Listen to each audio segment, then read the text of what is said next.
check with Griffin and David. Blank check with Griffin and David. Don't know what to say or to expect. All you need to know is that the name of the show is Blank Check. From a place you've never heard of, a podcast you'll never forget. Okay, for our guest, just for the context Just to of what just clarify happened. what just happened. That's the tagline of the film, and he's put the word podcast in the there. American tagline. Now, I think it's an interesting marketing strategy. It's kind of a tagline saying, "Oh Jesus, this is a hard one to market." From a place you've never heard of. You're a leading story with- you'll A place you've never heard forget. of. Hey, That guys, was the tagline. I know this title's going to make no sense to you. but if you watch the movie, you'll be happy about it after the fact. Right. You won't forget it. It's also Yeah. a poster that's the final image of the film. That's what's that fascinating. Was the poster, Yes, was that- the final That image.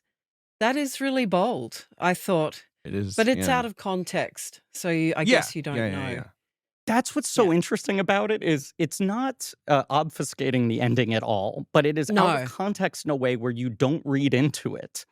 And then when the movie hits that image, it's almost twice as devastating to now understand what that image was you were looking at. But Yeah. Platoon did the same thing. And this is a movie that reminded, yeah. like, Platoon Yeah. really sort of Sure. is drafting off this movie. And that's another movie where they had the final image, basically, as the poster. But basically final. Yeah, not this is literally. the actual final image. Yeah. You're right. Is Platoon the year? No, it's years It's later. later. It's 86. Yeah. Yeah. Yeah. When I was a kid, we used to actually go to the cinema for school. Good. And so this film was a film that we all went to see. This And, was a new release school field trip to the theater.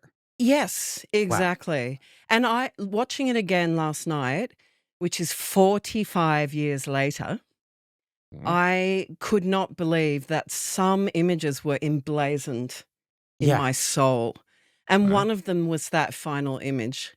Right. I remembered that. I also remembered Jack's conversation with his uncle, you know, that stuff about racing. I wrote it down, which is, what are your legs? Steel springs. What are they going to do? They're going to hurl me down the track. How fast can you run? As fast as a Right. leopard. How fast are you going to run? As fast as a leopard. right. Then let's see you do it. And I was just like, ugh. As a kid, that really got to me. You remembered it. Yes, I do. And How old would you have been when you saw it? Yeah. about 10, around 10. But the thing that's so devastating for me last night is as a 10-year-old, you see a film like this and you think, what a terrible thing that happened in our history. Yep. That's terrible. But then, as a woman in my 50s, looking at this and seeing nothing has changed, I just started howling. I was like, seeing what's just happened in Iran Yep. and knowing that the human beings, the so-called forgettable masses are the ones that always suffer. And just to know that nothing changes, this film, it gutted me last night. And I just felt, wow, this is a masterpiece. Hard agree. Jennifer, some lore on this podcast. This is Blank Check with Griffin and David. I'm Griffin. I'm David. It's a podcast Yes. about filmographies, directors who have massive success early on in their careers, such as getting to make possibly the most expensive Australian film made up until this point, but possibly The Road Warrior beat it by a little bit. Okay, sure. Yeah. It was basically at that level Right. of the industry rising to establish this is the new ceiling of what could be made, and being given a series of blank checks to make whatever crazy passion projects they want. And sometimes those checks clear and sometimes they bounce. Baby, we are talking about the film Gallipoli, Yes. from Place You've Never Heard Of, podcast you'll never forget. Hopefully. So but this is a- Australia the place you've never heard of, or Gallipoli? Well, That's what I'm trying to why the find. American tagline is so funny. The Yeah. Australian tagline was just Peter Weir's film of Gallipoli. It was Okay. very much a sort of like, Yeah. this Yeah. is one of our emerging filmmakers has made a film about a very important historic event in Australia. Right. I guess it sort sold of itself thought. more in that way. Yes. Yeah. This is a mini-series on the films of Peter Weir. Yep. It's called Podnik at Hanging Cast. That's right. Our guest today, to my great excitement, Yep. is one of my favorite modern filmmakers, someone I've talked about so much. And our guest from the furthest away that This we've is ever true. had. I This think. is Oh, true. A really? record being broken. Wow. I think so. I don't think we've ever had a guest from so far away beaming Wow. on to the show before. Furthest away geographically, furthest away in time. You are far ahead in the future. Yeah, it's tomorrow there. Yeah, we're a day ahead. There's like flying cars and shit around here. Because our friend Rob Shearer, our mutual friend, helped us set this up. Yeah. Mm-hmm. And Shout out, Rob. we were going back and forth about what days and times to throw out. And I said Monday evening, and he went, and just to clarify, by that you mean her Tuesday, right? Yeah. This is always, I'm used to it. I'm the master of, okay, so you realize I'm in the future. Right. Yes. You have to deal with But this all actually- the time. Right. Yeah. Yeah. Yeah. A day ahead, but further, later in the next day, if that makes sense. But anyway, Yes. I'm here. We made The great Jennifer made it. Kent, the filmmaker behind The Babadook and The Nightingale, two of my favorite movies of the last. Thank 10 you. years. Yeah. Well, it's more than 10 years for Babadook. Babadook right? it was just Yeah. the 10th anniversary. It was last year was 10 years, which is sort of unbelievable to me. I often contend it is like one of the most influential films of this century. It's a wonderful Oh. film. And beyond Thank just how you. much I love it and how exceptional I think it is, I do think there is a ripple effect across all of horror at a studio level, Yeah. at an independent level, globally. Like, I do think there was a turning point in that film, and I've seen the entire language of horror change around it. Wow. Well, we're not here to talk about me, but in regards to that film, it was really hard to get made actually, because there was a big snobbery within the Australian funding systems towards horror. Right. And so I said to them it was art house horror, and their response was, Right. there's no such Right. thing as Right. that. And but that's the way I sort of treated it. That it was. I mean, to call it elevated is it sort of is. It's a disparaging term towards horror and cinema. I think all horror is elevated Yeah. because it's just pure cinema. And I that's am why, 100% with you, and I've always found the elevated horror thing It's very a silly, backhanded. right? It's backhanded. Yeah. But the fact that Yeah, you it had to is, call yeah. it art house horror and trying to get financing to make it shows that it was before the elevated horror conversation. Yeah. Yeah. And now I think they're like, okay, bring us your horror, Right. and that's good. I'm really happy that means that other filmmakers who really care about the genre, and there are many of them in Australia, Yes. that they can get their films made. But even So finding a way to tell what is clearly like a story that personally means a lot to you, that has big ideas and big emotions and big Yeah. like story notions to communicate, that it's not just like, I'll make a horror movie because that's what can get sold, or I'll take a different idea and I'll dress it Yes. up in horror. When I saw Babadook, it felt like the atom was split Yeah. of like, oh, this is a pathway for what yeah, this genre can be. And it has felt like, I don't know, I have found it definitely. entirely transformative on like the landscape of horror. And it's a movie I adore. Also, Oh, I've well, told this thank story you. before on the podcast, but I went to see it with my parents, and like 40 minutes in, my mother was gasping. It was my second time seeing it. I dragged them to see it because I loved it so much. Oh wow. And like 40 minutes in, my mother was like covering her mouth with her hand. And I said, "It's really scary, right?" And she went, "No, you don't understand. This is the only movie I've seen that depicts what it felt like to raise you as a child." Yeah, he was the little Oh, wow. Babadook boy right here. Oh, well, me too. I mean, I used to like Okay, invent good. go-karts without brakes and, send them rolling down hills with me in them. And yeah, Yeah. I was pretty, maybe I wasn't seeing the Babadook in every corner, but I relate. Put it that way, Griffin. I don't know if I was seeing the Babadook literally, but yes, the movie did. It No. certainly helped me a lot in terms of therapy. It unlocked a lot of things.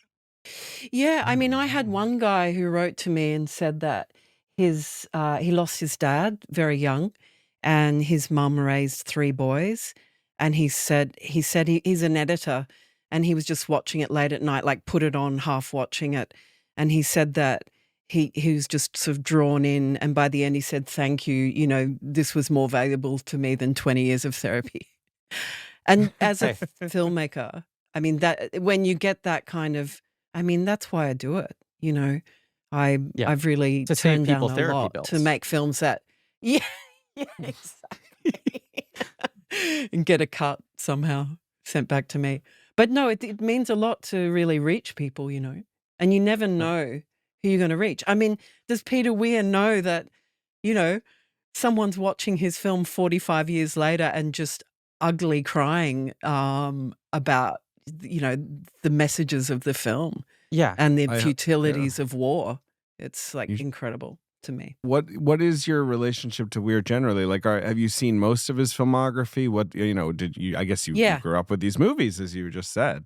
Yeah. Well, the interesting thing about, without giving you a lecture on it, but we Please give didn't me a make. lecture. You are invited to give a We lecture. would Okay, happily all right. just sit here while you give us an Australian film lecture. That would be just fine. School our asses. Well, okay, let me start way back in the beginning. My great uncles were film producers. Great in the silent era. And dang. they, Okay. In Australian silent film. Yeah. And so my dad, being low key and sort of chill Australian, as we all are, just close to before he died, said, "Oh, did I ever tell you that your great uncles were film producers?" And I said, "No." And anyway, he told me this story that, they were also film distributors, and they distributed the first film ever made, which is the history of the Ned Kelly Gang, the history of the Kelly Gang. Like a It's the silent. first film. How long was It's it? the first film ever made, like in Period. the world. Wow. Period. Yeah. And that was, it was a feature length, but a lot, it's lost. There's only bits of it now. But then they went and produced like a lot of silent films with Raymond Longford and Lottie Lyle, who were like big stars. And we had in Australia the most thriving film industry in the world. It surpassed Hollywood. So there were more bums on seats to see our films than there was anywhere in the world, including America. And then the Americans saw that and came in and went, we want that. So what they did was they, mafioso style, came in and put a stronghold on all of the Australian cinemas so that Australian films could no longer be made because they wouldn't be screened. And so my great uncles took these films that they were making and went round to town halls and public spaces and tried to screen them, and they fought it. And then they had to give up and they went into live theatre production.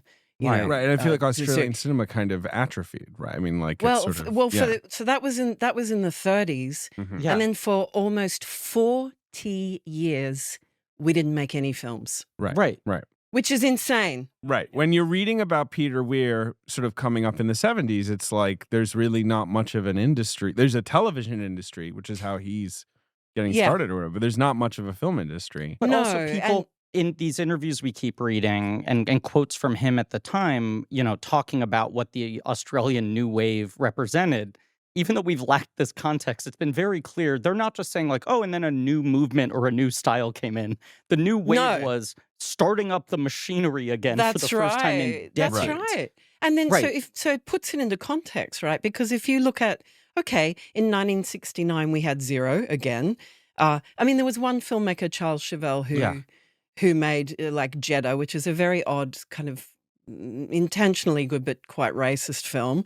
And we have none of those in America. Oh no. But then so you had Nothing, and then you had Wake and Fright, which is extraordinary. Right. And Walkabout, which is also extraordinary. That's Ted 71. Kotcheff. And Walkabout. Yeah, right. Yeah. And they were both directed by, non-Australians, but they're both masterpieces. But it was because the government of all places, and it was a bipartisan thing, it was both the right and left wing, two prime ministers said, well, we're going to invest in culture. Right. We're going to give you some culture. Yeah, let's get some culture going. And what's extraordinary to me is it wasn't like Aussie, yeah, aren't we good? Let's make sort of propaganda films about how great Australians are. These films were they sort of equaled American independent cinema and European New Wave, the French New Wave, in that they were very critical of our society, our culture. Right. And they're very odd very and dark, disturbing. Yeah, odd and disturbing. Yeah. Like we have a Cinematheque here in Brisbane. It's all free. Like they play incredible films. And one of the films I had the other day was The Cars That Ate Paris. And, even films like that, they're just subversive Right. and weird and brilliant. Right, Cars of the Paris we've covered. Yeah, right. His first major film. Yeah. Sort of strangely funny. Do you guys get that in terms of its humor? I found it very funny, but I don't know if I'm finding it funny for the reasons he intended. I think it's making fun of a sort of small town mindset that I think we did understand, but then there's certainly things we're probably not picking up on this sort of like small town mindset of the the 70s that like it's satirizing in Australia. Yeah, it just felt sort of quintessentially Australian to me, that Right. film, and sort of Babadook style humor as well. And then I realized, there is such a thing as Australian humor. Why? It's just to clarify, in the 40 years where theaters are operating, but Australian films basically aren't getting made, is it primarily American films that are playing there? Is it equal amounts of films from the UK Right. and from other what's parts the of Yeah, Europe? I think culture? I think I mean, I wasn't around, but I knowing from my mum, who was a big, sort of, we can call her a cinephile, but she watched everything that came out, and it was mainly Hollywood. I think that qualifies as cinephile. Yeah. I think we can give it the title. Like unintentional cinephile. But we had a lot of British films made here. The Sundowners, and Chips Rafferty was an Aussie star. He was an Australian actor, but he was always starring as the token Aussie in British films that were made here. Right. Yeah. And those early Weir films, I mean, Picnic at Hanging Rock, I don't know if you have a particular impression of that one. I know that is that's such a, totemic one for Aussie cinema. I mean, it's one of my favorites. I had to make a list for the Age here just today, actually, of my 10 favorite Australian films. Wait, what are your 10 favorite Australian Yeah, I films? want to hear this. This was unrelated to the show? You were doing it for something else? Yeah. So I had to make a list just because they're asking filmmakers what their favorite. I mean, I kind of hate making lists because filmmaking is not a horse race. Sure, it's exclusionary to make a list, but it's fun too. But I made it. Yeah, I made it. So my favorite Australian films for today were Wake in Fright, Walkabout, Picnic at Hanging Rock, The Last Wave, The Chant of Jimmy Blacksmith. Oh, that's right. Fred Shepsey. Yeah. Right. Yeah, Skepsy, yeah. And he's that film made a huge impression on me, especially for The Nightingale, I think. Gallipoli, Mad Max, Snowtown, 10 Canoes, and Chopper. I don't know 10 Canoes. I'm looking. I don't know that one either. But I mean, my God, 3 out of 10 slots was Peter Weir. Yeah, right. You had 3 Peter Weir movies.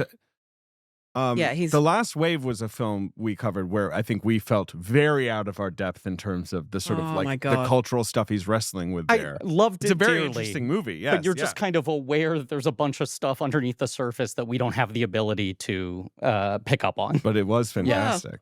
I think Join the Club, in that it is, it's a film about sort of not climate change, but it's an environmental film, I think. And the Aboriginal presence in it, what I really admired that he did was just let them go. Right. So what the story and I is, mean, right. that's what we did in Nightingale as well, was, the script was made in full consultation with Palawa people, Tasmanian Aboriginal people. But that's what I think is that what you're finding a bit confounding? Like, oh my God, what is this? Not even What's this confound. I all- mean, Last Wave, I would say, Last Wave is trying to confound. I mean, both Last Wave and Picnic at Hanging Rock are happy to leave you, in the dark. Yes, a little unsatisfied in terms of explanations and ready to wrestle with it, which is great. Gallipoli's not that at all. Gallipoli's a very sort of straightforward kind of, punch in the jaw, which is fine. Like, I mean, that obviously works great. I'd say I don't think it's that we've been confounded by these early ones, but there's almost like an anti-Dunning-Kruger syndrome thing where the more we try to do some research, either going into the movie or after the fact, then you start to become more aware of how much you don't know, if that makes sense.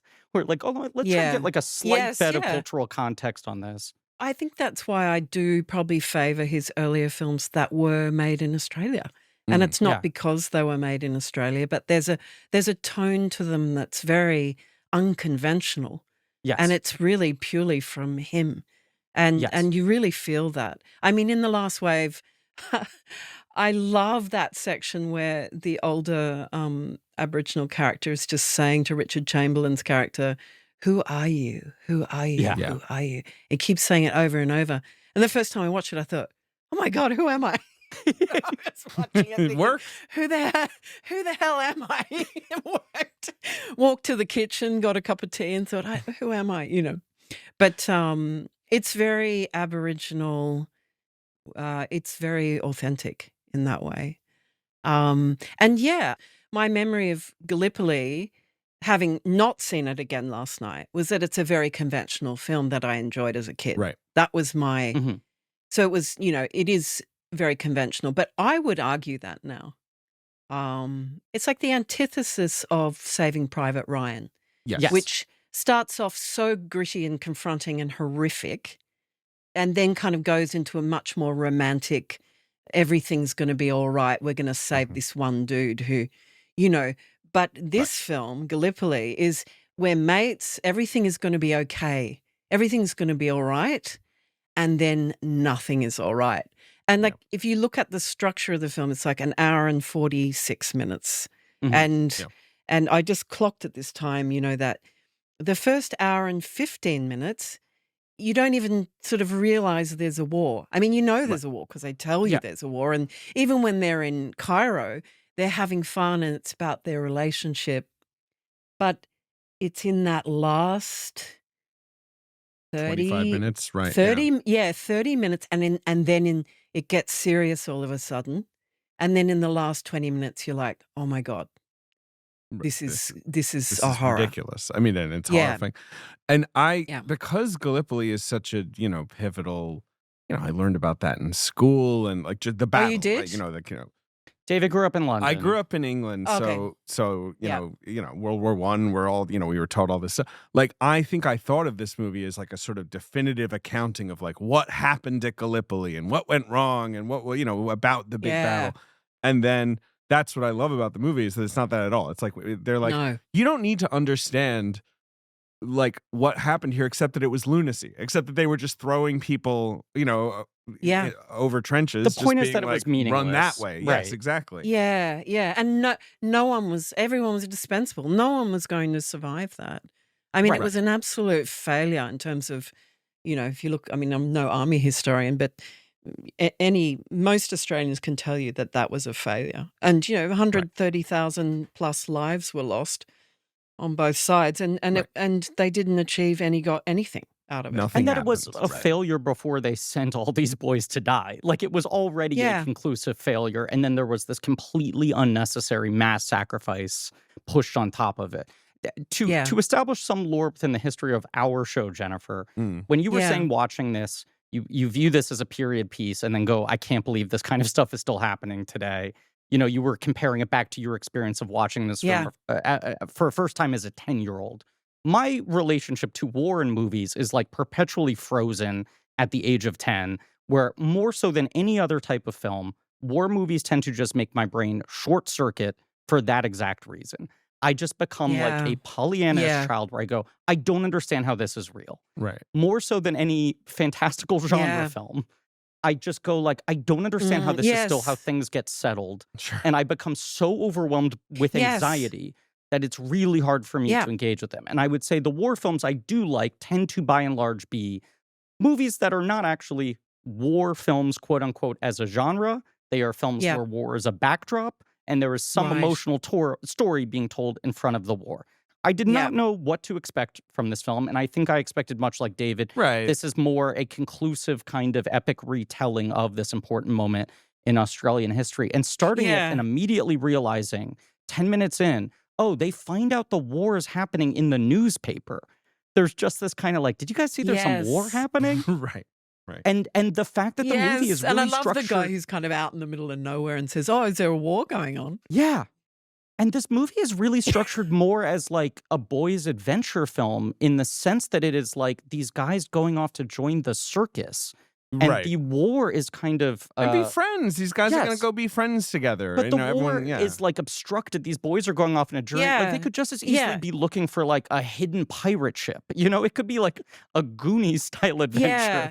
And And- they're approaching it with Yeah, that exactly. energy. And there's a word that it's very dated. No one says larrikin now, but it's a very Australian word that would be Oh, used yeah, to yeah. describe these guys is, larrikins, that Yeah. they're up for a bit of fun and they're a bit naughty and, Yeah. break the rules, but it's all going to end well with a beer and a joke. And that's why, and Snowy. I yes. remember as a kid, we all cracked up laughing at David Argue in that role because he was such an innocent, Yeah. and then that's when I lost my shit last night watching it, was when he was in the tent. He said they're not giving me food or water, and I just broke down. And from that point on, and Yeah. even when I forget the actor's name, but the young guy at the beginning who's fighting Archie on the horse and Archie's running. Right, Remember the when they bully. Oh, yeah. Yeah, I'm not uh, sure. Let's see. Les. and then they sort of see each other as the bully character's just about to go over the trench, and he's an absolute Mhm. mess. Right. Harold Hopkins. That's that actor. Right. Harold Hopkins, yeah, that's right. Right. It's so well constructed, actually, as a script, I feel. It is. Yeah. It's brilliantly constructed. Well, and also, yeah. I basically from that moment, like just from the tone and where the story was starting at the beginning, I went, "Oh, I see what this is," and he is setting me up for like the grand tragedy of this movie, which is these guys aren't thinking of themselves as being in a war movie. Right. They don't understand what war is. They think Exactly. this is like the beginning of some rip-roaring adventure and Yeah, some which coming is of age tale, which is the what story this really of World is. War One. Of It's course, like this right, is a yeah. coming of age movie interrupted by Yeah. the brutality of the And- world. Yes. And he delays it and delays it and delays it Yeah. till they can't delay it anymore. Even when they rip off all their clothes and they jump into the water and there's shells firing off around them. That's my the favorite most Get a beautiful scene. sense, scene of the okay, movie. Right. well, yeah. that's, I mean, that you go, oh, I don't feel good here because, there's this sort of danger that's introduced underwater so brilliantly like that. But then when the guy comes up, he's only had his arm hit and not badly. So you Right. think, oh, good, back to sort of laughing and having fun. But it's And this then like when those water shells ballet. Go right. off. Yeah. Yeah. Brilliant. Right. Because stuff. even until that guy is like nicked by the one bullet, even as there are bullets floating past them, it feels like it's just adding to like the beauty and the ambiance. Right. It's kind of this like It's a- visually ecstatic thing. Well, just the whole thing with her Yes. at the beach, and there's just like shelling going Yeah. on. Yeah. And they're just kind of like, yeah, well, that's over there. Right. Like just that feeling of it's like, yeah, it's close, but it's not here yet. Yeah. Until that night. Until that night. Yeah. Yeah. But like it's a sneakily sort of untraditional way to tell the story. Like It it is. Like, Yeah. It's not milking the drama and the kind of excitement of war. It's not milking No. that. Right. No. Because when war hits, it hits, and that's game over. It's it. It is. That's the end of them all. Well, not So- all of them, but almost all. Weir said that like part of the big inspiration for this film, part of it was that he went to visit the site and he saw the bullet casings and such that were still there. Well, but it wasn't just that. He saw the case of it's Mel Gibson's character gets it in the care package. The It's- beverage. Yeah. Yeah, he saw. Oh. I have to find it. Yeah. I will look. We Yes. have some research we can. Like he got the bath salts and the cookbook. It's the Eno bottle. Yeah. So is that Eno- an existing Australian brand? It's not anymore. Okay. But and it was when I was a kid. It was. It Yeah. was still a thing. So the audiences watching that would have gone, oh yeah, okay, I know what that is. That was the big thing he said is he went to visit the site. There were still bullet casings there. And then he saw an Eno bottle and it was like Yeah. immediately conjured the idea of, oh, these were just kids. These were Yes. kids who were using the same products that I use today. Right. Yes. The banality of needing to take like an antacid in the middle of this thing. Yeah. made him conjure the whole thing, which is also weirdly similar to how Last Wave came about, where he talked about envisioning seeing the object in the cave. Oh, sure. It's Right. like 2 Oh, consecutive okay. movies where he finds an object and is like, "That's a Yeah, good idea for a wow. movie." Wow. Have Wow. you And ever this met him or interacted with him, Jennifer? I have no I idea how. Like, haven't, yeah. unfortunately. I haven't had anything to do with Peter, but I mean, I feel I know him because not in a kind of stalkery way, but just Yeah, because sure. as a kid, I saw these films and they're like a dream. They're like a dream that I had.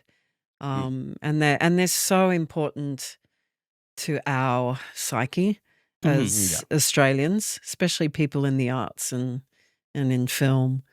So yeah, he's an absolute master to me. And I would guess that many people don't know who he is in America. Do you think? I think that he's, yes, a little bit on that edge. It's part of why I really wanted to cover him. If he's made a lot of very, very well-remembered films Yes. that do linger in the cultural consciousness, but he's Yeah. not thought of as an auteur. I mean, obviously by film fans, he's very well regarded, but like, in the larger public, and he should be more, and like, and should he's got be, such yeah. an interesting and varied filmography, and he worked in every genre. And even when he came to Hollywood, he kind of never had one thing that he did. He No. kept kind of hopping between, modes of right. storytelling, which was so interesting.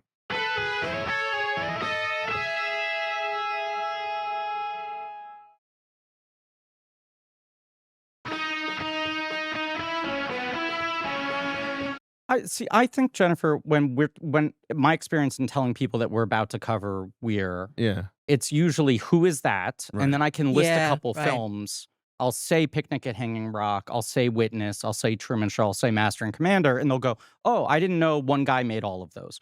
Or Yes. I Yeah. say Peter Weir, they repeat back those 4 movies. Those are probably the four. and then they sure. go, "What else did he make?" Right. And then I'll Yeah. name the other movies, and they'll go, "Oh, I didn't realize the same person made Yeah, all yeah. of those." It doesn't feel like Yes. anyone has a very complete But I- notion of him here, even if they know his movies. But I know in Yeah. Australia, Picnic and Hanging Rock and Gallipoli especially those are very foundational movies to Australian. Yeah. modern And I Australian mean, I cinema. think Yeah. even your average, mum and dad would know of Gallipoli. Yeah. It's like it's like a bit like Crocodile Dundee, or Right. it's the kind of film that everyone saw, or even if they didn't see, they think they have. They Right. feel they've seen it. And maybe Yeah, they so- saw it in school or something like that. Yeah, It does, yeah. right? Yeah, I mean, and it's the Mel Gibson sort of breakout movie. Well, There's a lot of right. Okay, before we get into the context and open up Sure, our research dossier here, now, just only because you brought it up, I must ask, Jennifer. We Yeah. covered the 3 Crocodile Dundee movies Oh, sure. Oh, in deep pandemic while Are we there were 3? losing our minds. We had never Are there seen them before, and we were kind of fascinated by being a little too young for them and knowing that they were such a Yeah. big cultural phenomenon. And there Right. was one Yeah. day where we watched all 3 of them in a row in Wow, like there's January 3. 2021, losing our minds. And yeah.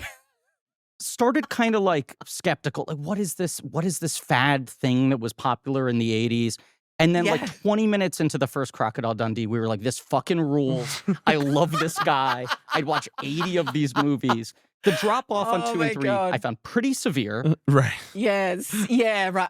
I haven't seen 2 and 3. I've definitely seen 1. I mean, did you go into Paul Hogan's kind of history of We tried Not to. really. I mean, Yeah. he's still he's a- kicking around, right? I mean, he's quite old at this point. Yeah, he's sort of, you don't hear about him now, but Yeah. when I was growing up, as a kid of the 70s and 80s, he was this cultural icon, and he was known as Hogs, and he Hogs. he Cool. used to be a bit, his claim to fame before he became a star was he helped work on the Sydney Harbour Bridge. Okay. So right. he was a real Aussie, sort of labourer. Yeah. But he was a larrikin. If ever there is a use for the word larrikin, that's him, Uh-huh. with a capital L. And he had a show called the Paul Hogan Show. Right. And we know it- that. Yeah. Yeah, and it was funny. I mean, it was very Aussie. Uh-huh. But he had a co-star, it was like sort of like the Benny Hill Show, Mhm. or I don't know, what's the American equivalent? I mean, what is it's sort of like Carol Burnett or something? but like like but it's sort like of maybe laughing or yeah. I mean, Like a it's just big popular character sketch show, sketches, right? yeah, Yeah. sketch show exactly, but with ongoing characters. Yeah. And so then for him to make Crocodile Dundee, I have no idea how that who produced that film, and then I'll be able to tell you maybe how it came about. But Yeah, it's a really good question. Because my uh, two-pronged question was like, how was it received in Australia at the time? And then how did Australians feel about Americans for the next 3 decades being like, oh, Australia, like Crocodile Dundee, basically becoming the one reference point? Yeah, I mean, I find it kind of hilarious how Americans view Australia anyway. You know, that you get off the plane and you grab your luggage and there's spiders all over it. And, and then, exactly. you know, It's just scorpions like falling from the sky. Yeah, a drop bear is going to like attack you and you'll basically be dead before you get to the taxi. Yeah. And, you know, we play on that too. I mean, and there is some truth in it. Like my ex, his cousin came from Germany and we went to the sea. And we were at an estuary and we were on this bridge and this kid went to his dad, Dad, look down, there's a ray. And it was like a manta ray the size of a car. And I've never seen that in my entire life. But this poor German guy said, That's the first thing he sees. That's, or whatever. I want to go home. Look, I mean, yes, we're talking. I can tell you that it was produced by John Cornell, who I think was his sort of. Oh yeah, so that was Strop. That was the guy, right? who Strop, played his sidekick. Yeah. Okay. Okay, only produced by him. Must have been other people. He's the only listed producer. The distributor was called Hoyt's Distribution. That's is like a big cinema chain, right? Yeah, it's a cinema chain. Rimfire Films was the production company. So then, in that case, it looks like they got some tax money. Yeah. Yeah, in that case, it must have come from Hoags. It must have come from those two. Hoags. I mean, stroke of genius. No, and didn't Hogan also have the cigarette campaign where he would always say, anyhow, have a Winfield, like that was his thing, right? Yeah, oh my God. And he did that Aussie labourer thing of like having your ciggies in your t-shirt, like on your like you tuck the sleeve, yeah, right. Yeah, is a masculine thing to do. It's so funny that we're talking about Paul Hogan because, like, he is the. No, I know. No, I mean, we need to create a what's the word I'm looking for? A tapestry between these 2 points. I'll just say the other thing about this movie is that the line Jennifer already quoted, the "How fast are you going to run? As fast as a leopard." That Bluey. Look, I have young children, so I watch Bluey all the time, which is now my closest connection to Australian culture. The modern Croc Dundee. And well, there's an episode that's set in very close to where I live. Right. You're from Brisbane, right? Yeah. And I lived in Sydney for many decades, and then came back here because I want to be close to my family of origin, and I love it here. It's changed. It's not like Bluey. But it's not like Bluey? I really was hoping it was exactly like Bluey. Did the dogs talk? Although there is a Bluey world or something that's right. There's like a visitable Bluey. Yeah. There's an episode of Bluey called Obstacle Course where he says, "How fast will you run? As fast as a greyhound," is the line they use. The second, which it's an homage to Gallipoli. Oh, really? Oh, in Bluey. Oh, that's so sweet. Adib just said, "Where I am now is the composer is next door." To Bluey. This is incredible. That guy's a genius. Name's Jazz. Yeah. Oh, a woman. Oh, cool. I'll make the other connected bridge. I guess I just forgot this. Russell Boyd shot Crocodile Dundee 1 and 2. Who shot Gallipoli? Who's Peter Weir? Yeah, I noted that last night that Russell Boyd has done a lot. I wrote down the films. He did Last Wave. He started on Picnic at Hanging Rock, and he did all of them through Picnic at Hanging Rock. Year of That's Living right. Dangerously. I think. and then did Master and Commander. He came but back also from Master and Commander. John Seal was the camera operator on on Gallipoli, and then he also did Witness, Mosquito Coast. Yeah. And it had a great Hollywood career. I mean, he made so many great movies, I mean, he did like Gorillas in the Mist, Rain Man, Children of a Lesser God, Mad Max Fury Road. So. I think he's another genius. Yes. It's stuff like that makes the Australian film world feel small. Like that it's like, and then he hooks up with George Miller at the end there. Yeah. But like Yeah. I know it's bigger than it seems. It's just these names loom so large, I think, for American viewers, like, Peter Weir, George Miller. Yeah, I think we punch above our weight, to be Oh, honest, yeah. though, No in question. terms of, the size of the industry. Because when I was looking at making that list of 10 favorite films, I got a bit depressed because I went on, I don't know, I checked a few sites, including Wikipedia, but that was the one that had most of the films. And there's not a lot of films that have come out of Australia. Right. Yeah. Yeah, there's. It's also just fascinating, though, to what you were saying earlier that, there's the American New Wave happening and the French New Wave happening, and both of them are happening in response to what are like massive film industries, but Yeah. industries that have started to become a little staid and are dealing with the Yes. coming out of decades of things like the Hays Code and like the Nazi occupation and all these things that were like Sure. really tightening and restricting movies. Mm. And Yeah. then the industry doesn't kind of know where it's at. And then they finally empower this like younger group of film school graduates to start making whatever the fuck they want. And they start making these films that are more wild and funny and out there, and genre films Yeah. and political films and movies that are speaking to like the disenfranchisement and irritations of the moment.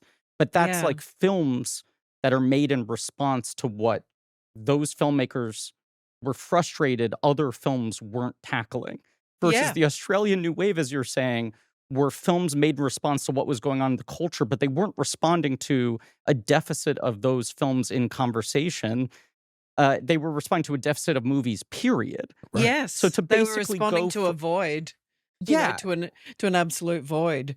But then to come out of that and have the films be kind of so strong-minded in their messaging, and looking at the early Weir stuff and even watching like Homesdale and the early shorts and whatever, Mm. he Yeah. feels very, very concerned from the get-go with trying to work through the kind of like politics of the young people of Australia at that moment, and also Yes. like constantly trying to reckon with the history of the land he lives on and the I think murky he was. cultural mess of that.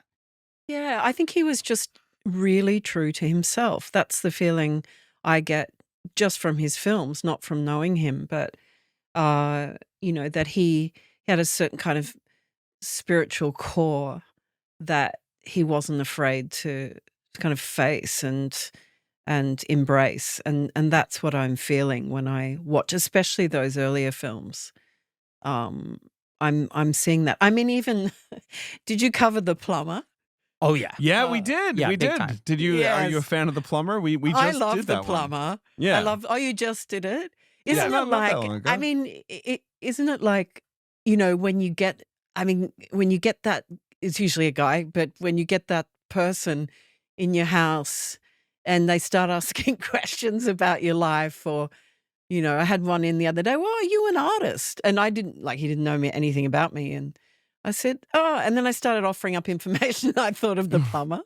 It is maybe my second greatest anxiety trigger behind war is people in my Is home plumbers. asking me questions. Yeah, it's Yeah. a nice kind of very contained idea for Yeah. a whatever, a Yeah, thriller, yeah. a horror film, whatever you want to call the horror, the Yeah, Plumber. yeah. But also And a social comedy. I mean, it's The funny. Plumber is quite It's funny. funny. Yeah. Yeah, Yeah. it's funny, and I think he has this beautiful sense of humor, this very black Yeah. Australian sense of humor. I don't know. Does that translate? I guess in Green Card, that's quite a funny film. Green Card's very Um, funny, but Green Card's also yeah. so interesting. I'm a huge fan of Green Card, but it's also very sincere. It's also quite a Yeah. sort of, Yeah. it is a straightforwardly romantic movie, but it is, the humor in it is not like big It's not just a jokes. rom-com. Yeah. Right, yeah. Yeah. No, and I think Gerard Depardieu is fantastic in that. I mean, it's sure is. many years since I've seen that, but yeah. He is excellent in the movie. Yeah. I want to open up the dossier here. Yes, okay. This is our Yeah. research, Jennifer. I'm just gonna take a look. So the last film he makes before this is The Last Wave. Yeah. Yeah. So after that, Weir apparently takes a year off of filmmaking, decides that he needs to watch more movies to teach himself to be All a better right. filmmaker. So he calls himself sort of a primitive filmmaker. Right. And says like, I started with D.W. Griffith. I watched Russian silent movies. I watched Hitchcock movies. I watched Chaplin movies. I watched French cinema. I watched, whatever. He's basically doing a sort of syllabus for himself in the 70s, I guess. So he's probably doing mostly like sort of pre-war cinema. But he's Yeah. going like chronologically, Yeah. region to region, like filling in all the gaps of his understanding. And then Wow. This final sentence is so go good. ahead. Yeah, read it. He said, I was astounded, astonished, and fascinated with the great gift of these films, and so glad that I hadn't looked at them earlier. If I had, I don't think I would have made films because I was at the Oh. bottom of the hill. Oh, wow. right. Wow. So That's when he says this that's whole so kind beautiful. of primitive film thing, and you do look at like Picnic at Hanging Rock and The Last Wave and Cars Day to Paris, they're so accomplished and they're so clear in their vision, but they also do feel like outsider art in a certain way. I almost on the Yeah. level of what you're saying, Jennifer, of like his spiritual connection, Yeah. rather than them feeling like they're conforming to the rhythms you know from other movies. And then Yeah. he suddenly watches a bunch of other movies, realizes if he Yeah. had known how differently he was doing things, he would Well, have been too well, anxious to ever make anything. Right. I mean, thank God he didn't watch other films Yeah. if that was going to be, or even if it influenced those films and kind of polished the rough edges off them, I'd be disappointed in that. You know, But I to think have because, like 3 under his belt, yeah. then go Yes. through this whole Well, arc. 4 Right. if you count the plumber, which I know is like an hour. No, you should count the plumber. Yeah, Yeah, he's I got think so. four Yeah. Well, the plus, plumber happens right after the sabbatical of watching movies for a year. That's when does it? he's Okay. in this state of what do I do next? And the next thing he was trying to do was Year of Living Dangerously, Yeah, which this ended right. up jumping ahead of. Yeah, he's Yeah. also he's courted to by Hollywood for the first time to make The Thornbirds. Oh, Which is really? which is obviously set in Australia, right? That's based on Yeah. a book. Yeah, that's yeah. set in Colin Australia. McCulloch. Yeah. Herbert Ross had dropped out. Peter Weir is somewhat courted, Right. but he basically realizes he's not right for the movie. Yeah. And he has this thing where he talks about how when he's prepping to make a film, he gets this enormous collection of music that he has, and he sort of picks out the tapes that he wants to listen to. I mean, it's the Yeah. 70s. And I do that now, though. right. And he just couldn't pick like the like songs that were like really sort of speaking to him for the Thornbirds. And he's thinking like, I'm not right for this, but I can fudge it. I'll do it. And he's sitting at a bar afterwards and he's waiting for the writer to join him. Like, why can't I find the sound of this Right. movie? Why can't I find the song that Yeah. triggers the right feeling for this? And he says, and he gives such interesting quotes in these interviews. Yeah. He says, he puts a swizzle stick in his mouth, he clenches it, he starts like making a buzzing noise with it, basically, between Peter his does. teeth. Yeah. Peter Weir Peter- does. Right. And he says, yeah. that's what my films are. They have the sound of tension to them. That's the fundamental Yeah. sound I want. And I'm just not feeling it with the Thornbirds. He's like, I'm not going to be making a movie that has that kind of quality to it. So he drops out. That's how he Wow. describes dropping out of the project. It's very That's so interesting. fantastic. And that was made into a mini-series, right? Yeah. Right. Mhm. That's with the ultimate destination. Rachel With Ward Richard and Chamberlain from Richard The Last Chamberlain. Wave. Yeah. Yeah. Right. Yeah, that's right. Because And that's, who I mean, who I haven't read it, but directed it's like an that? epic story, right? It's like a sort of generational, like an East of Eden type sort of like, 40-year Yeah. story. I think it was quite a pulpy, if I'm not trying No, to be fair enough, yeah. disparaging, but it's a bit of a not quite a bodice ripper, but it's a priest from memory. I look, I don't even I know think if I've that's right, seen yeah. it, but a priest who gets, falls in love with Rachel Ward's character. Right. It Gene serves Simmons, that Piper purpose. Laurie. I right, mean, yeah. maybe it's more, maybe the book, I haven't read the book, but maybe the book is deeper than that. But yeah, Mm. I can see why it wouldn't have his name on it. Right. I can see that. Yeah. The other crazy thing in this period of time is he almost makes what would become John Carpenter's The Thing. Yes. What? He's Oh, which my I God. never right. heard this before. He's Yeah. offered he's offered an adaptation of Who Goes There, the short story, which had already been Yeah. turned into The Thing from Another World. Mhm. Yeah. Then he Yeah. sees Ridley Scott's Alien, Oh and my he's God. kind of like, well, that's really good. And that kind of has a Yes. vibe. Beyond that, he was like, I feel like I'm close, but I can't quite Right. crack the right way to dramatize this. And then he sees Alien and he's like, well, that's what I should have done. Right. And then And he would have sees done, then he so sees now. The Thing, and he's Right. like, that was also good. I don't Right. think, like, so, that all works out. Oh my Uh, God. That's amazing. I didn't know that. But then pl- the two big things, the plumber comes about basically because he's at a dinner with a bunch of people and the story gets told of someone having a similar experience. And he's like, that's a good idea for a movie. A producer at the table's like, well, you should do it. Right. And he And just does he's it like, for TV. I don't know if it's a full movie. And he goes, well, but there's this TV thing. You could do it quickly. And I think in him Yes. trying to get out of his head after this movie watching sabbatical year, he goes, I'll just make this. It'll be simple. I'll get it up on its feet. But then he makes this thing we referenced in the Plumber episode, Yeah. Heart, Head, and Hand, which is a documentary about ceramicists. It's about a Right. teacher called Yeah. Peter Rushforth. I've never seen it. I don't know anything about it, but it's sort of Is a that an 25-minute actual documentary. documentary? It is an Yes. actual documentary. Yeah. Yes. Yeah, it's a short documentary, but the thing, I got to find the quote here. The reason I bring it up, and I haven't been able to find the thing to watch it, is that he basically it changed his approach in terms of how he thought about how he made films. He Yes. said he learned from watching the way that ceramics treated their work to apply this craft over art motto. Right. And his quote is, he said, Gallipoli was another period where I turned away from any sort of style, attempting to reinvent oneself probably. Yeah. Some people Yeah. who didn't care for the film as much as earlier films said, I missed your style or I preferred the earlier films. And I said, well, style is just another tool for me. I don't ever want to Yeah. be trapped by style. Right. Yeah. Don't want Yeah. to keep making You the know, same I movie think over and like over. Right. like watching it with such distance now, as in such, so long ago since I saw it. I do think his soul is in that film in Gallipoli. I mean, 100%. it's very intimate, actually. I Mhm. mean, a lot of it is really about two people in a frame or four people in a frame. And yeah, sure, there's some dance. There's like that tragic scene where Bill Hunter's character realizes that they're going to war the next day, so he lets them Mhm. have a drink. But they're Right. not. It's not epic. I wouldn't call that film. There are some sort of crowd scenes that would have cost money, but I feel it's still a very human, intimate film. I still, yeah, it's him. I- It's still him.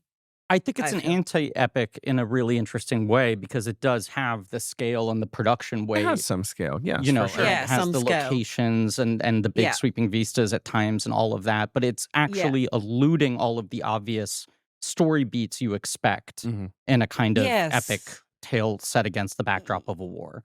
Yeah, I mean, it's nothing like Come and See, the Ellen Klimov film, Right. Yeah. but that is also an intimate to anti-war, if you can call these Yes. films anti-war. But it's that is also two people in a scene, and mostly following one or two or three people.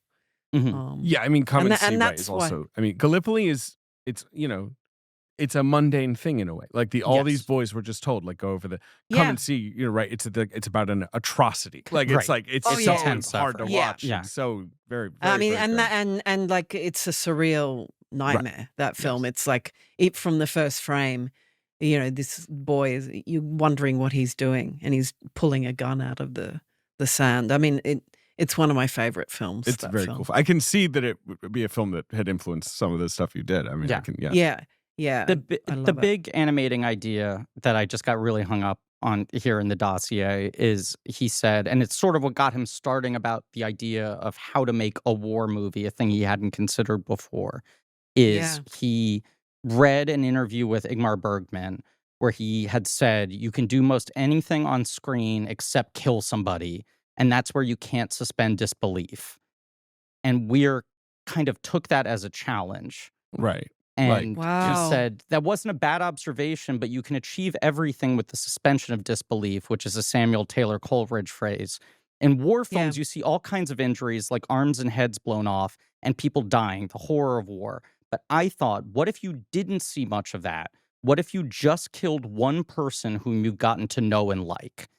And Wow. that was part of my structure, apart from the key vision that these were young athletes at the peak of their condition. And it's like, right, that's the whole idea of Sure. the movie of Yeah. you have I these don't guys who quite- seem I- kind of blissfully unaware of what lies ahead of them. And Yeah. you just kind of string along the tension of, okay, but when is everything going to get bad? And instead, you're going to end literally at the moment the guy dies. You know? Yeah, I Like, mean, spoiler, and it's so the movie and is it's so just leading smart. to just Yeah, a flash frame. Yeah. And you know what? Like, it's such to me, like a lot of German films end on a freeze frame, and it really annoys me. Yeah, because I it's like generally don't like it. it's a stylistic thing. But here is the only film I can think of where I cannot think of a better ending. It's like a bullet to your own chest, that Yeah. ending. Yeah. And it's the thing at 10 years old, I remember. Yeah. I remember freeze frame, and obviously not a filmmaker at that age, but it really worked on me. It's also so funny for this film to come out of him being like, okay, challenge accepted. How do you put a realistic death on screen? Yeah. And yet yeah. he builds this movie that's a machine to narratively get to that point and earn it. But the I don't movie ends understand. before you actually have to kind of watch the guy die. He does evade showing you that in a way. In a way. Well, He shows you the that's moment the of thing. the impact. Yeah, that's the thing, and maybe it was just the mood I was in or whatever. But I really, it took me an hour or more to really come out of that state of, Yeah. of it really hit me hard watching it. I think I'd been watching news all day actually, and just feeling despairing for humanity. Well, I was going to say that's probably a bad way to pre-game Gallipoli is remind yourself what's going on in the world Well, today. I watched it while my children were napping and woke up. I had to just turn Had off you the seen movie it? and go get them up. I think I had maybe seen it in school, truly. But I could not remember this movie at all. Like if I saw it, it was in high school, so I don't really remember. And I just sort of forgot like the entire sort of storytelling approach he took, and then was kind of blown away by it. Because I did keep thinking of Platoon, which I don't know how consciously Stone is borrowing from it, but Platoon gets you into Vietnam fairly quickly. Like Platoon is not mostly concerned with them not, and whereas this is the opposite. This is basically like the first battle that they're going to do is the last battle they're going to do, and it's right at the end of the film. And I mean, this is a sort of a random segue, but I think the film Wolf Creek actually does that too, great and movie. to very different effect. But I mean, the slasher, if you call it, I'm not calling Wolf Creek necessarily a slasher, but Sure. it's like a video game normally, that genre. You just go, oh, another one. But here it's like, and I think it's like an formulaic hour. in a fine way. Like you're like, I can't wait to see what the next one is. Right. Yeah. But with these three, you spend an hour with them and you think, oh, they're idiots, but they're kind of endearing and charming. And then, the shit hits the fan. And that's what makes that film terrifying, is the emotional investment. And I think here as well, you invest. But I just want to ask you, what did Bergman mean by that? Because I don't quite understand what he's saying. So he felt that if you showed a death on screen, people weren't going to believe it. Is that what he? My interpretation is that he was saying that it is the hardest thing for audiences to suspend their disbelief on, because it is the thing that you can't really. There's no way to show an even partially real version of it in front of cameras. Is right? that because people are like looking for the flutter of the eyelid or the chest? I guess so. I mean, down it's hard to. I can't find whatever quote he's referencing because this is through Weir, right? But I like, could see it. As an actor, it's playing a thing you have no experience of actually living through. Yeah. And as an audience, it's kind of weirdly the fakest thing on screen, because two main actors can kiss and they're not really in love, but they can go through the motion of kissing. But nobody's dying. Right. And I think Weir's point was the way death usually is depicted on films is like in a war film, you show bloody squibs going off. You show crazy explosions.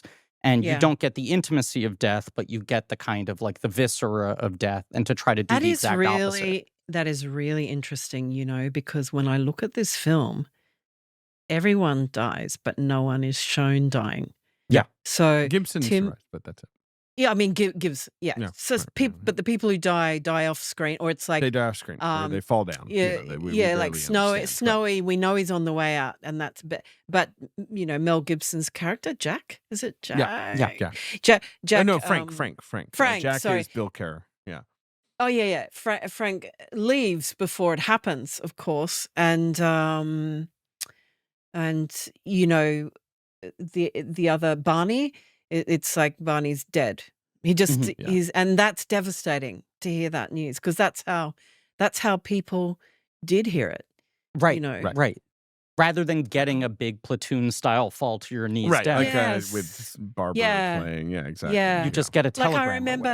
I remember my dad, who was too young for World War II, but his brothers weren't. They were quite a bit older. And I didn't know my granddad because he died before I was born. But my dad said to me that when conscription came around, my granddad would hide his sons in the cupboard Wow. so they wouldn't be taken away. And that to me is devastating. Yeah. And that's the face of war. Like at the beginning when his uncle says, I can't even remember but his response almost made me, I choked up at his uncle's response, knowing that his this beloved nephew is going off to war.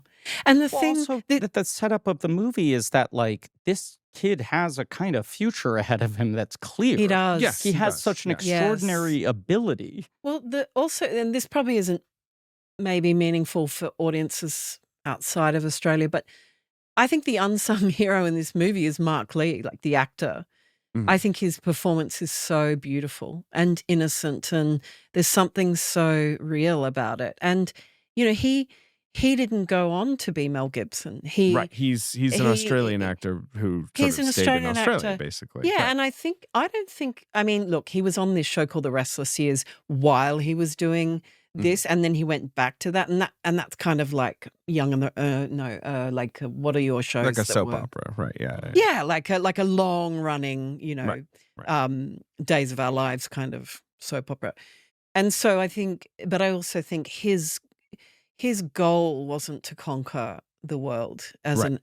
as a person. I saw him in a lot of stage plays when Yeah, I it was seems like he did a lot of theater, studying to right. be an actor at NIDA, and he was around then doing, and a beautiful actor. Like it wasn't like he wasn't deserving of more. Well- But see, in the 80s, I mean, because I graduated in the year above Kate Blanchett and Essie yeah. Davis at NIDA. And if we said we were going to Hollywood to be actors, we would have been laughed out of the room.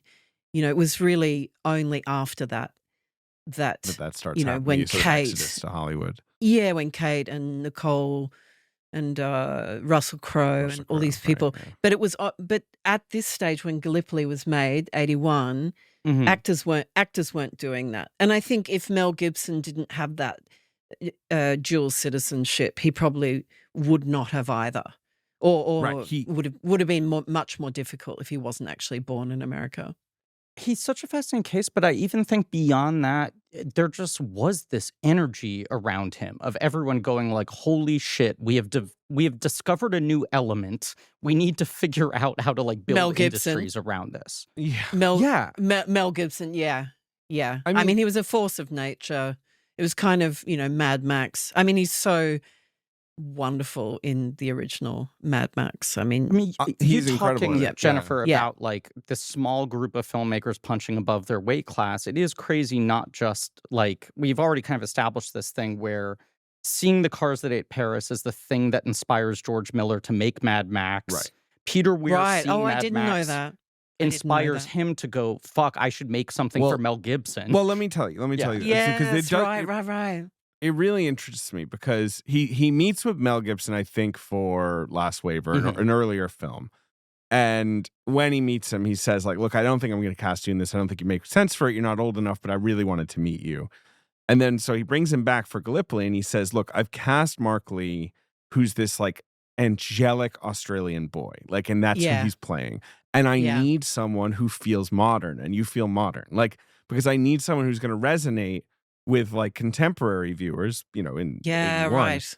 because Yeah. Mark is this, feels like he's from An you know, angel. Exactly, Yeah, he feels like it's he's from true. decades ago, whereas you feel like a more real person. but Now also, that's Yeah. Gibson is relating that, but I Yeah. believe it completely because that is how he feels in the movie. You're like, this guy's a little out of the ordinary, like in Yeah. the way he's behaving early in the film. Like, But he still feels time period too. He still feels of the time, like right. And the um, additional layer is this is the guy who survives, right? That this Sure. is so much an end of innocence movie for Weir through the prism of this specific character, but also that like this is a turning point in the history of Well, Australia. that's what I wanted to ask you, Jennifer, right? Like that, Yeah. this is the context I only have a little bit, but Gallipoli is the moment when Australians are like, why are we serving the British Empire, right? Like, like it's a very definitive sort of transformational moment for the country a little bit in terms of like, why have we been shipped, halfway across the world to fight a war that barely, involves us? I think we've always had that towards the Brits. I think we were, especially in that period, seen as kind of like the scum, in the sort of second class. Like my friend went to work in England as an actress, and and he's very famous, but I won't mention who. But he said, "Oh, you're from the Antipodes," to her, and it's and he mentioned her name, and he said, Susan, I had a charwoman called Susan as a child. Jesus. It was Right. sort of really playing on that class system, whereas Australians, the brilliant thing about living in Australia is we don't have an active class system, even though we came from this very sort of regimented class system of Britain. Yeah, no, I think that's right. That's one of the worst things about Britain is, which as living there, obviously I was sort of outside the class system because I was American, right? So Yeah. I wouldn't fall into the weird traps, but then I would see others. It was like, oh yeah, if you taught, the word you used to describe dinner or the bathroom, like immediately slots you in, to a sort of into a sort of social class for everybody else. Yes, definitely. I think it's gotten better. I think, as the world becomes more I would sort of homogenized. But on that point, I actually felt sad last night watching it on some level beyond the tragedy of the film, that I'm watching these iconic Australian actors who are really Aussie, who are really Australian. Right. And I'm seeing our history and this beautiful Australian culture. I mean, it's not perfect. Like, I think, I know that from The Nightingale. Yes. Yes, you have confronted Australian history, certainly. But that there's an identity that I feel has been lost, and I would say that across the board. Right, the kind of guys you're seeing in these movies don't really exist anymore. No, because now it's, and no slight on you guys, but there's an Americanization of Australia and culture, and it's sad. I feel it's sad because I want to see Australian films and about Australian concerns. But this is an interesting question. Like, how much is Mel Gibson the canary in the coal mine for that? Talking about his weird kind of like dual identity, right? Yeah. And that beyond just thinking he was a talented actor and, seeing him in Mad Max and the fact that Mad Max had crossed over to the States more, one of the motivating things for Weir in trying to find a project to do with Mel Gibson was an understanding that the American studios were interested in Mel Gibson. That Mel Gibson already, just from the first Mad Max and even more so after Road Warrior, was like, Hollywood is interested in this guy. Right. How do we build a bridge to him? If any Australians are making movies with him, we're more interested in importing them over here.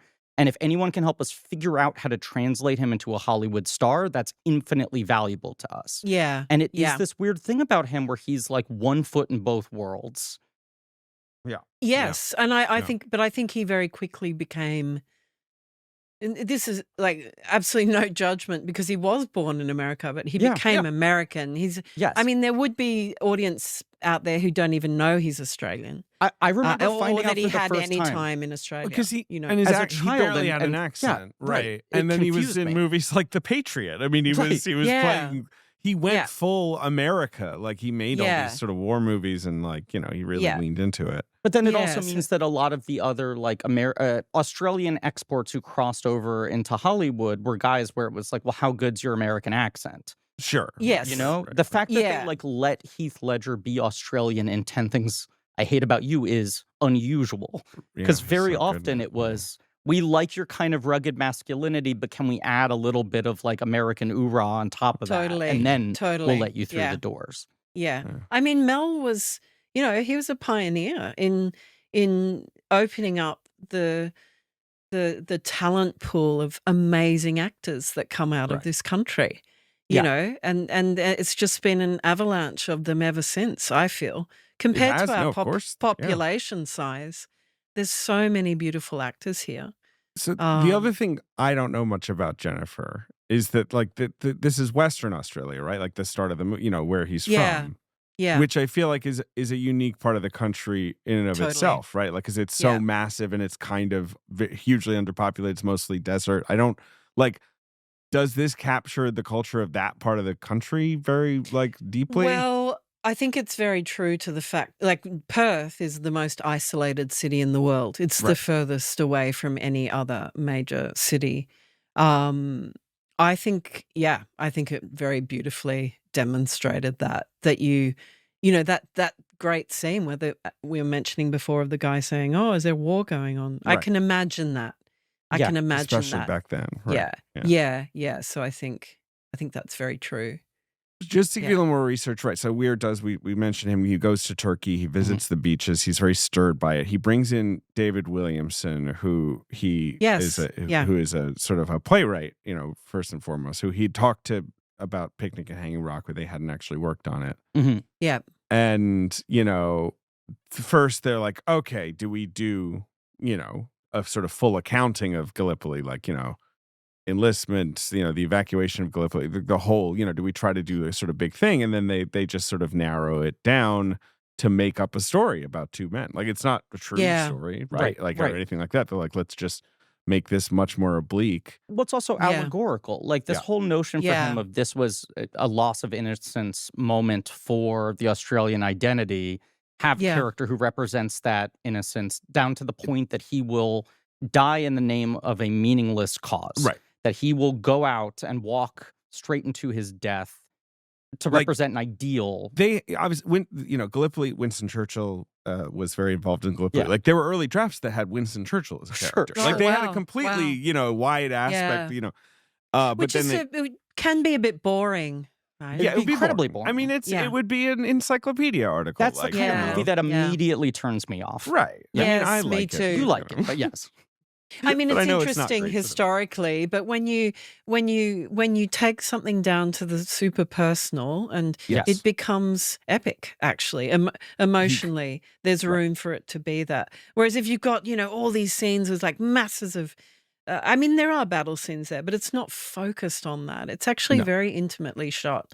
Then it tells you the story of this whole battle that was pointless. I think. Yes. I'm with right, you. and Gallipoli is I'm with you, pointless, Griff. I feel, I feel like it showed in a nutshell how pointless the whole battle was without showing I the think whole our battle. brains process these things in similar ways, Jennifer. And it is that thing of like, if I just see a sprawling battle scene of 80,000 people killing each You other, just- my brain kind of turns off because I can't even calculate what I'm seeing. And I've Yeah. lost the personal connection to that beyond just like ideologically not understanding how anything could get to that place. Yeah, Once we've evolved into having conversation Right. or Yeah. other options, emails, other abilities to work out issues. yeah, But yes, this is a movie that keeps everything framed through such a personal lens and such a tight kind of two-person story. And even like the kind of biggest scenes you see are when they're doing like the battleground training in the desert. yes, And it's just like a those bunch beautiful, of boys wrestling each other in a Yeah. backyard, basically. Right. Yeah, yeah. But, like, I mean, the even Sphinx is that. How there. amazing! Right. How amazing was that scene where they were Incredible. all play acting dying? Yes. It's just so beautifully structured, this film. And I think going back to that intimacy, as a filmmaker, I am much more attracted to that style of filmmaking myself. Mhm. I'm working on a sci-fi that looks to be shooting this year. That That's is exciting awesome. news. That is so cool. Whoa. Yeah. Okay. And very exciting. But it's an adaptation of something. But even though the subject matter is huge, the film is kind of somewhat intimate.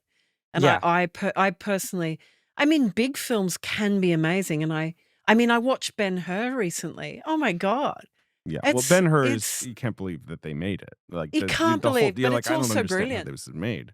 Yeah, it's a brilliant film. And so I'm not saying, oh, I don't like those, but to make them, I would never choose to make a big film. So that's why a film like Gallipoli just is my happy place. Yeah, if you told me you were making like a gigantic action epic, I would be surprised. Given the films of yours I've like seen so far, I would be like, oh, I didn't know you were. Yeah. I'm sorry. I just need to call out. Yes. Truly 2 weeks ago, Jennifer, David just texted apropos of nothing. You know what scene really pops in Ben-Hur? The chariot race. I mean, it was a joke. Oh my God. But yes, of course. But you were rewatching it? No, someone else was. But you know what? But you know what's amazing about that film? And look, maybe it's not true, but no one died.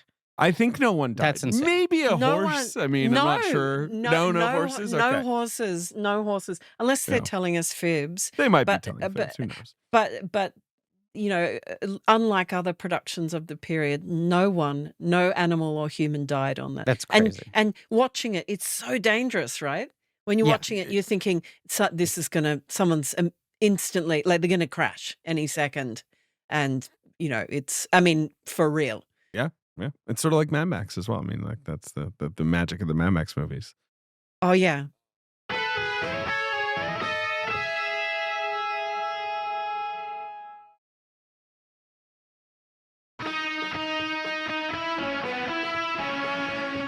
This film is funded by Rupert Murdoch. Yeah. Associated R&R I know. Films, I saw that at the called. beginning and I was like, oh my God. It's okay. fast. It basically was single-handedly funded by him. And Robert Stigwood, who's the guy who made Grease, produced Grease and Saturday Night Fever. Yes, and that's Murdoch right. is basically like, you know, let's make a movie in Australia.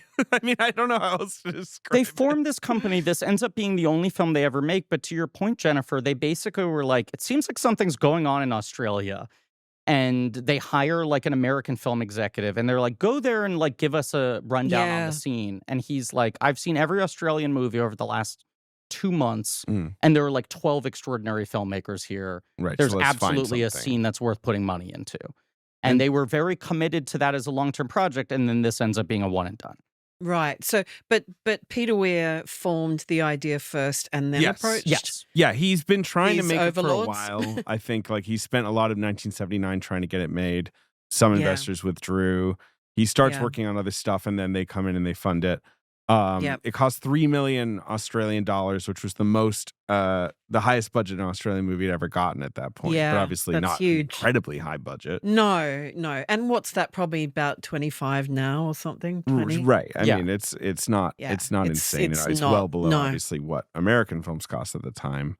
Yeah. So yeah, as I said about Gibson, like he was basically like, you know, brought in because he already has a lot of heat, but also because Weir loves the contrast between him and Mark Lee.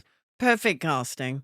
Right. Mark Lee was sort of something of an unknown. I think that they just sort of found doing like photo calls. Well, he was on right? the show. I think that he started doing. Yeah, he was on that. around He the was same on time that or show. whatever. You know. Yeah, so he wasn't a big star or anything. Mark Lee Right. wasn't. Like the embarrassment of riches in this moment of this like generation of talent all coming up together is that Russell Boyd's the DP, but John Seal is the camera operator. Yeah. And John Yes, Seal basically crazy. had already ascended to being a DP. But everyone was like, this kind of feels like the big graduation movie for the Australian film industry. Yeah. So we'll all just jump on board and work on this one together. Oh, but this is Yeah. interesting, Jennifer. You'll be interested to hear this about Mark Lee. Apparently, while he's doing Gallipoli, Yeah. he tells Peter Weir, Milos Forman is offering me Mozart in Amadeus. Oh my God. And he says, like, I'm not into it. I'm not going to do it. And, Oh my God. you know, and Weir says, like, look, he stayed in Australia. He had kids. He kept it simple. This you is a know. Gibson quote. Oh, See, no, this Mel is Gibson what says I- that. Sorry, yeah, Yes. it's not Peter Yes. Weir. Oh, Mel right, yeah. Gibson. Oh, what? Mel Gibson was offered? No, Amadeus? Mark Lee was offered it. Gibson just Mark Lee recollects was. him basically saying, like, Oh. I'm not going to do See, it. You know? see, that's what I mean about Mark. I Yeah. just have this feeling that he didn't want to set the world on fire. I know that he's also a musician. Like he had bands Right. in Sydney for many years, you know, and would play live. His brother's a musician as well. It's just, you know, not everyone wants that life, right? Because Yeah, it's not it's not the greatest to be a star. I mean, The fascinating quote, because this is coming from Gibson, who is recounting Mark Lee's experience. Right. And Mel Gibson is someone who I think even Mel Gibson, for his flaws, would admit stardom made him insane. Like, I mean, if Mel I could read Gibson. the quote, Right, yeah. and this is from a 2001 interview. Mel Gibson recounts the Amadeus thing, and he said, "So it's a choice you make in a sense. I don't think the full consequences of it hit me till later, and I think Mark had more of an insight into it. He stayed in Australia, got married, had some kids. He wanted to keep it simple, didn't want it to get nuts." right. For Mel Yeah. Gibson to, in 2001, say, I think that Yes. guy maybe had it figured out how to Right. not go Yes. crazy.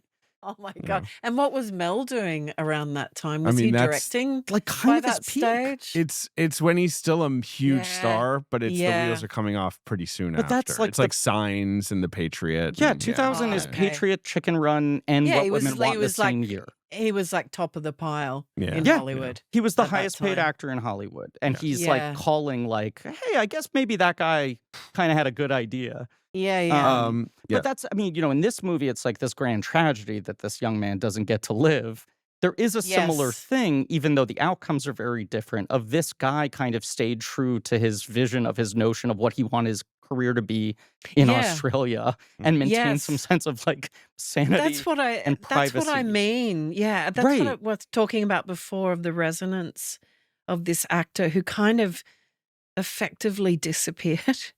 Yeah, right. I mean, yeah. of course he didn't. I No, mean, he without has being a insulting full to his life. career, and- there's like an yeah, innocence to yeah. the fact that he's preserved for many viewers is just the guy in Gallipoli. That's right, Yes. and like a mosquito in amber. He's Right, this totally. perfect angel. But it's all accounts also like happy and balanced, Yeah. And then the Mel Gibson Yeah, yeah. character in this movie, the whole film is like building to this guy seeing how bad things are about to go Right. and I trying mean, desperately, running in circles to do anything he can to stop it. And he is powerless, and all he can do is just choose to, as Mel Gibson put it, like, he has the power to be a coward in this moment, right. which is the smart Yes. thing to do. Right. But he doesn't save anyone else. Oh, but can you imagine, like, just on a level of war trauma, Yeah. if that character was real, like, that Right, the survivor's those guilt, of course, screams, like the those most profound, screams yeah. of Mel Gibson's character at the very end when he Yeah. realizes he's missed, it's just blood curdling. It's horrible, and that human would never get over that. Never get over, because it wasn't just one man that went up over the trench. It was all of them. It's including their metatextual captain. stuff that only you can apply 40 years after knowing the branching sure, paths of of people course, in the their careers, careers. But it is like, right, there is like the kind of survivor's guilt that you gain to push through whatever you need to push through to become the level of movie star that he did. Yeah, Which isn't to it's- say it's that you very- have to like throw people in front of a train to get $20 million a movie. But there is Yeah. that kind of like perseverance and pressure that does tend to break people. Yeah, and it's interesting that they've gone similar ways to their. I mean, Mark is still alive, so Right. he didn't die. But it's perfect casting. Philosophically, it weirdly Yeah. like lines up. And then this is the Yeah. movie on the precipice of weird, like tentatively going like, do I go to Hollywood? Yeah. Yeah. I mean, the next Yeah. film, is You're Living Dangerously, That's right. Yeah, is an Australian American sort of co-production. like it's a hybrid. Right Yeah, in between Right, point. and then Yeah. Witness is the film after that, in which Yeah. he's basically, Which is a he's beautiful going to film. Hollywood, and Witness is Yeah. an incredible film. I mean, Yeah. it's one of my favorites. Do you guys feel that there's something lost in that migration? I mean, I think that he's an incredible Hollywood filmmaker, and he made great movies here. But yes, Mm. there is something very whole about those first few films, right? Like there Yeah. is, and like that you don't, he made really good movies in Hollywood, but like you don't see it in the Hollywood movies in the same way. There's a soulfulness to his Hollywood movies, so that never goes away. Yeah, yeah. But I mean, and, even a film you know- like Fearless has a deep kind of spiritual Yeah, well, it does. And, like, I Contingent. guess it's like things like Witness, Fearless, Green Card, even Dead Poets Society. He makes great movies about outsiders. Like, he makes great movies Yeah. about feeling out of yourself. The Truman Show is like a masterpiece of that, right? Like, Well, and that's realities I and saw cultures that like recently clashing against each too. other. right, Yeah. right. Yeah, I saw So that he's one recently. very again. good at that. But he also, I mean, the stories you hear with, in our research about the Hollywood movies, it's like, he's just an extremely consummate professional. Like, Right. Yeah. it's he's being handed other people's scripts and he's coming in and he's going like, yeah, I think I know how to do this in a really good way. Like, it's a little less Yeah. the story of like, oh, right, I had a weird dream and began Sure. a creative Yeah, process. yeah. Like, you don't hear Yeah. that as But much. you're right Yeah. that few people have successfully like survived that transition better than him. Yeah, he did, right. I mean, he had a fantastic career. I mean, the people that I think thrived in the migration to America were the European Jewish community. I Yeah. mean, they right. went across and created film noir in a way, Right. like, off the back of German expressionism, this kind of bleak way of looking at the world that I don't know if Hollywood would make films like that anymore. That's a great point, though. I think, in a way, like the way I look at his career in a smaller quantity is similar to Fritz Lang, where right. like I love his German work so much, Right. And then the Yeah, American me films too. are so interesting. but it's like not quite two the same, distinct right, chapters of his career. They're both Yeah. great. I would be Yeah. more frustrated, I think, if we were doing this series and you're like, oh, Peter Weir only made 2 Australian films before he jumped over to Hollywood. Right. And if the Hollywood Yeah. films were of a lesser integrity, it would be more frustrating. The fact Yeah. that he has kind of a whole proper career of Australian films, that he has this 5-film arc. Right. And I would have loved to see him do more, but there's also enough there. And then when he goes to Hollywood, it's like Fritz Lang doing noir, where it's like, well, this is not entirely driven by his personal motivations. Yeah, sure. But he's finding a way to add a thing and to he an can ecosystem. tell stories in a minor key, and like Right. Jennifer's saying, like that's so new, like, and feels so different. And maybe he would have made those kind of films here anyway. He would have graduated. Yeah, I'm maybe. not saying Right. I'm not saying he could have, because we don't Yeah. have the money, we don't have the stars. But what I mean is, I don't think he was selling out or not no, being he true doesn't. to Which is himself. sort of that's the because like you do see a lot of Australian and New Zealand filmmakers go to Hollywood and they make like genre movies, and they're Yeah. not bad. Like Yeah. they're not like but like I think of Jeff Murphy, right? Like who's like an incredible New Zealand filmmaker. But even Philip Noyce is someone or Philip who Noyce, goes Yeah. from Phil like Noyce, being yeah. like, oh, this guy makes great genre films too. Yeah, Oh, he's yeah. kind of doing paychecky stuff. Right. And then when he does Rabbit Proof Yeah. Fence, it's like now he's getting back to what he cares about versus the paychecks.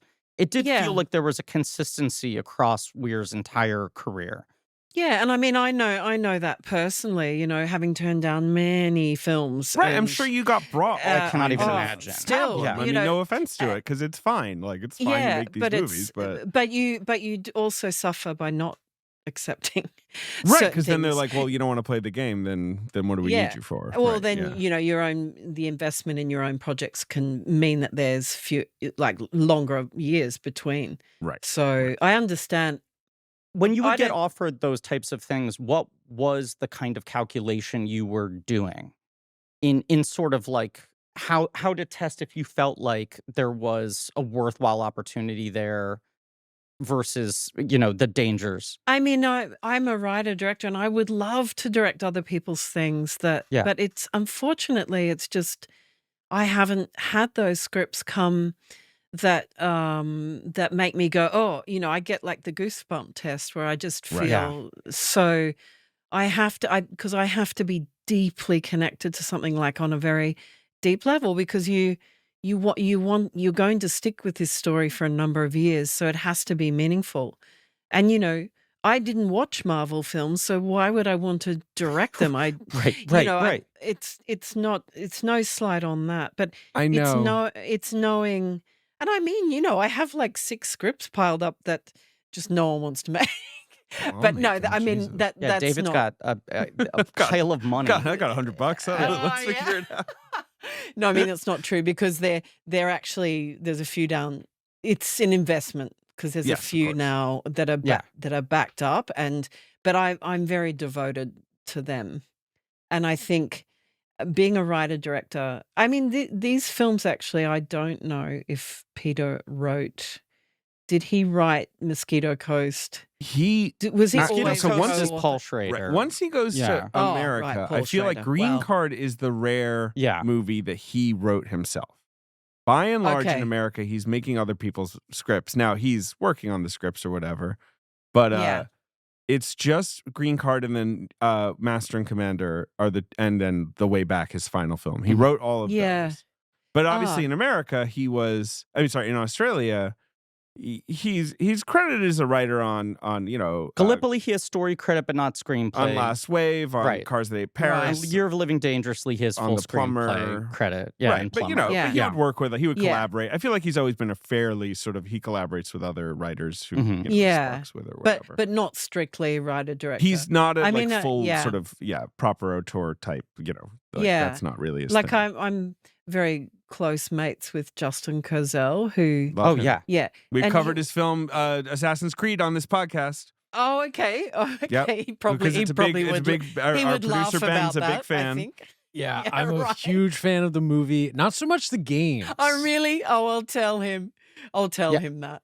Please do. it's- Please do. It's not Uh, his finest hour from his perspective. Sure. Uh, From our but- perspective, it is. No, But come yes. on. Yeah, I think but- it's so fun. I revisit all the that's time. so It's such a cool. comfort watch for me. Yeah, Jennifer, Yeah. the reason we covered it on the show is that Ben had a period of months where he would watch it every night to try to fall asleep.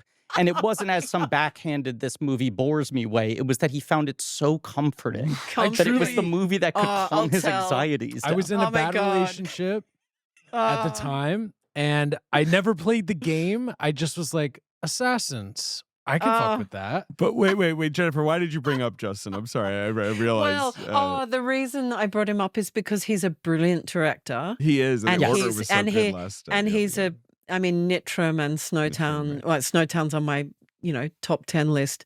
But he, Yeah, incredible movie. he is a great, I mean, he's also in there. I think a director who makes films with other people's scripts, it's not like they just mail him the script and then he goes, okay, and now Right. we're ready to shoot. It's Well, very even his much a Macbeth feels very Yeah. personal and individualistic. He's very involved in script. But I'm envious because it means he can make more films. Right, he can Uh, take on a project a little faster. Right. Yeah, and he may have 4 or 5. I can't write 4 or 5. I can maybe write 3 scripts maximum a year before I have to go on a holiday and have a sleep. But he can, work on more. I think directors who don't necessarily write their own stuff or all of it can be more prolific. I think even Tarantino has said that. He said, Yeah. I've got to obviously- write he the takes thing. forever, right? Yeah. Yeah.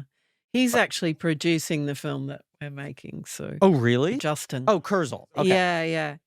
I am which is just realizing in amazing. real time, Jennifer, just because Ben is behind the producer console and he's not on the computer screen, I'm realizing, just to paint a picture for you, Ben is kind of an American larrikin. Wow. Oh, really? Yeah, Yeah. a little bit. Yeah, A little bit. I'm from New Jersey. Kind of the Ah. outback of the States. I was a smoker for many years. Do you like beer? Yeah, you've had your boisterous days. I like to Yeah. knock back a couple of cold ones from time to time. Sure. The major, I don't know, Div, if what you would think here, but the major quality of a larrikin, I think, is to bullshit you. Yeah, So, right. Kind of. It's sort of um, like a trickster, right? Like a kind Yeah. of like a Now, Ben, Yeah. you're very honest, but you also do love swindler. bits. I don't know. Yeah. Yeah. And you but- met your but now only wife for- doing a bit. Only for a laugh. Only for a laugh. Not fun, not right, to yeah. deceive Of someone. course. Yeah. Right. I mean, Yeah. I remember when I watched Barry Lyndon for the first time, I was like, Oh my I'm really God. relating to this Irish scoundrel. Yes. Yes, it actually comes from Ireland. I think it's Right. we have a huge sort of Irish lineage here. Yes. Yeah. Mel So Gibson. yeah, it's probably an Irish thing actually. Very It's all coming that's together. And the other word is mateship, right? Which is sort of like, that's a very Australian yeah. word for like kind of brotherhood or whatever Oh you want to yeah, call definitely. And that's the essence of Gallipoli, right? it. That's what Yes. Weir says is the essence. He's Yeah. like, that's what we realized we were making a movie about, was about mateship. Yeah. Which is why they Yeah. have things like the rugby game, Aussie Rules football game, Yes. but like, Yeah. stuff like that. Yeah. And I think when I was younger, I was like, oh, bloody mate, this Right, mate, this mate, that, boys, right, it's, but I actually understand it. And I think, I think that it's quite peculiar to Australian men. I mean, well, there's probably all forms of it in various cultures, but Right, there's versions of it, but mateship does feel like this particularly Australian sort of yes, way that men relate to each other. Right, it took yeah, Americans a century to define the bromance. yeah. Like another word is digger. I don't know if you came Yeah, across yeah, this absolutely, when you were, right. Tom yeah. Cruise. No, Yeah. the only reason I know that is also Bluey. They use that word a Oh, lot really? in Bluey. Do they? What do Yeah, they? yeah. Because I don't Well, have just kids, like so I don't. Lucky's dad is a classic digger, I feel like. And again, I'm Oh, only speaking to that's people. so cute because they're dogs. Yeah. It's digging bones. Oh my god. I mean, No, but obviously, it was like Bluey's really. parents. Do I know them personally? What do I know about The them? joke is, the dad is an archaeologist, Uh-huh. so he digs up Oh, bones. and so they Oh call my it digger. god! Wait, really? That's a and- really good And then bit. the mom So works in funny. airport security, so she sniffs bags. Like that's the Oh joke. my They God, don't that's say it, but it's really funny. so That's so Bluey is cute. brilliant. I mean, Bluey is so brilliant, and it really. Yeah. And Jennifer, Bluey did really turn me on to Brisbane. Like I never thought much about Yeah. Brisbane before, and like I realized that it Yeah. has its own kind of unique kind of climate and character, and it's so green and it's so beautiful and all all that Yeah. stuff. Yeah, Yeah, go and ahead. those houses, like I live in a Bluey house. You do? You live in one of those? It's Yeah. like a sort of a 3-decker or however. I've never seen David this It's like excited. a French God. colonial design. Yeah, They're yeah, all- right. Yeah, yeah. I live in like 120-year-old house. Yeah. Well, they're so That's- beautiful, though. I mean, they look Yeah, so they beautiful are. in blue. Oh, they they're are. sort of Cool. beautiful, They're wonderful. yeah. Yeah. I mean, sort of part of the joke of Bluey is that the house has like strange physics to it because it's like a kid's view of a house, right? Oh, so like sure. you Yeah. never can quite figure out the layout, but yeah. Yeah.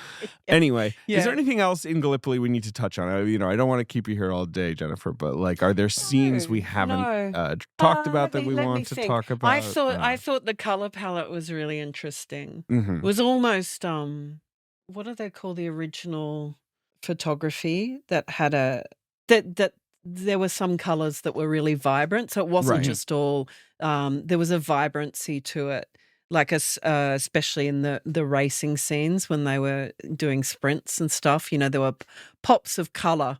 It wasn't just all sort of beige and gray, and it got more desaturated. Like they didn't take the color out of the frame and the grade, but they took the color obviously out of the costumes. There was no longer any vibrancy. Yeah. Yeah. So I think that it was interesting and just beautifully shot. I love the kind of formal quality of it as well. And you have like the kind of natural handheld. hyper saturation of like the early scenes, especially the one where they're finally running off to try to join the war and they're going off into the horizon. And it is just like a straight line. It is Right. just like, super bold orange sand Mhm. and super bold blue sky. sky. Just Yeah, like bright yeah. blue skies. Right. And Yeah. it's just a flat line that they're walking towards. right. Yeah, there was some sort of Lawrence of Arabia almost Yeah. kind of compositions as well.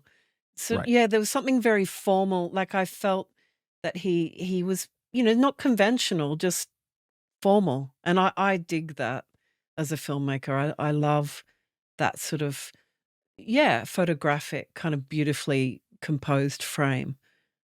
You think of war films, it's all like handheld and chaotic, and it really wasn't like that, this film. Yeah, no, it's not at all. Right. It's very, and the most sort of distinctive stuff is stuff like the underwater scene, but that's like, that's like a painting or, like just these sort Yeah, of like still, even Yeah. though it was handheld by nude necessity, bodies. Right. but yeah. it didn't feel documentary like. I mean, Yeah. talking about Bergman, he famously says in his autobiography that film can be two things. It can be documentary or it can be dream. And I feel this film really it sits in the dream. It's Yeah. not, even though the subject matter is very historically, it happened, but it's a Right. dream when I watch this film. It's a sad dream.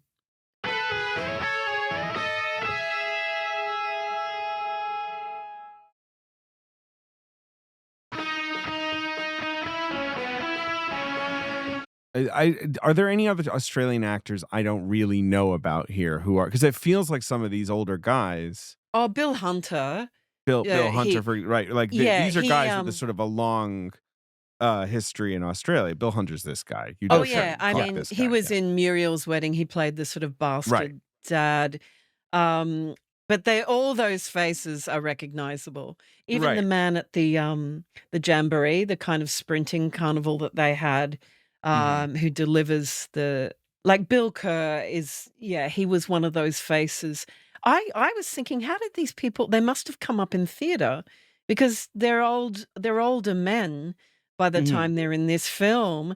Bill And Kerr's interesting because he went to yeah, Britain and he did a okay, a lot of lot of work in them. Britain in the 50s and 60s before he came back to Australia. Yeah, So like a right, lot of them yeah, did. yeah. And a lot of them, like Robert Grubb, he was a staple on stage when I was studying at NIDA. Just a wonderful character actor. Tim McKenzie, I tried to see I tried to find him. I He's don't know where he Barney. is. I've Yeah, never heard of him. I don't recognize him. David Argue was constantly in film, independent films, and on stage. He's sadly passed away quite recently. Reg Evans is the guy, the athletics official. Do you remember him? Oh yeah. He's just a wonderful The character. guy who takes the bribe at the beginning? Yeah, Reg yeah, I Evans. think Yeah. so. Oh, he's got a top hat, and Right. he's a staple in Australian cinema. So yeah, they're recognizable faces. It's very nostalgic for me watching that because most of them have gone now. Right, of Not course. I the mean, not this the is an old younger film. guys, not the younger guys, but the older ones.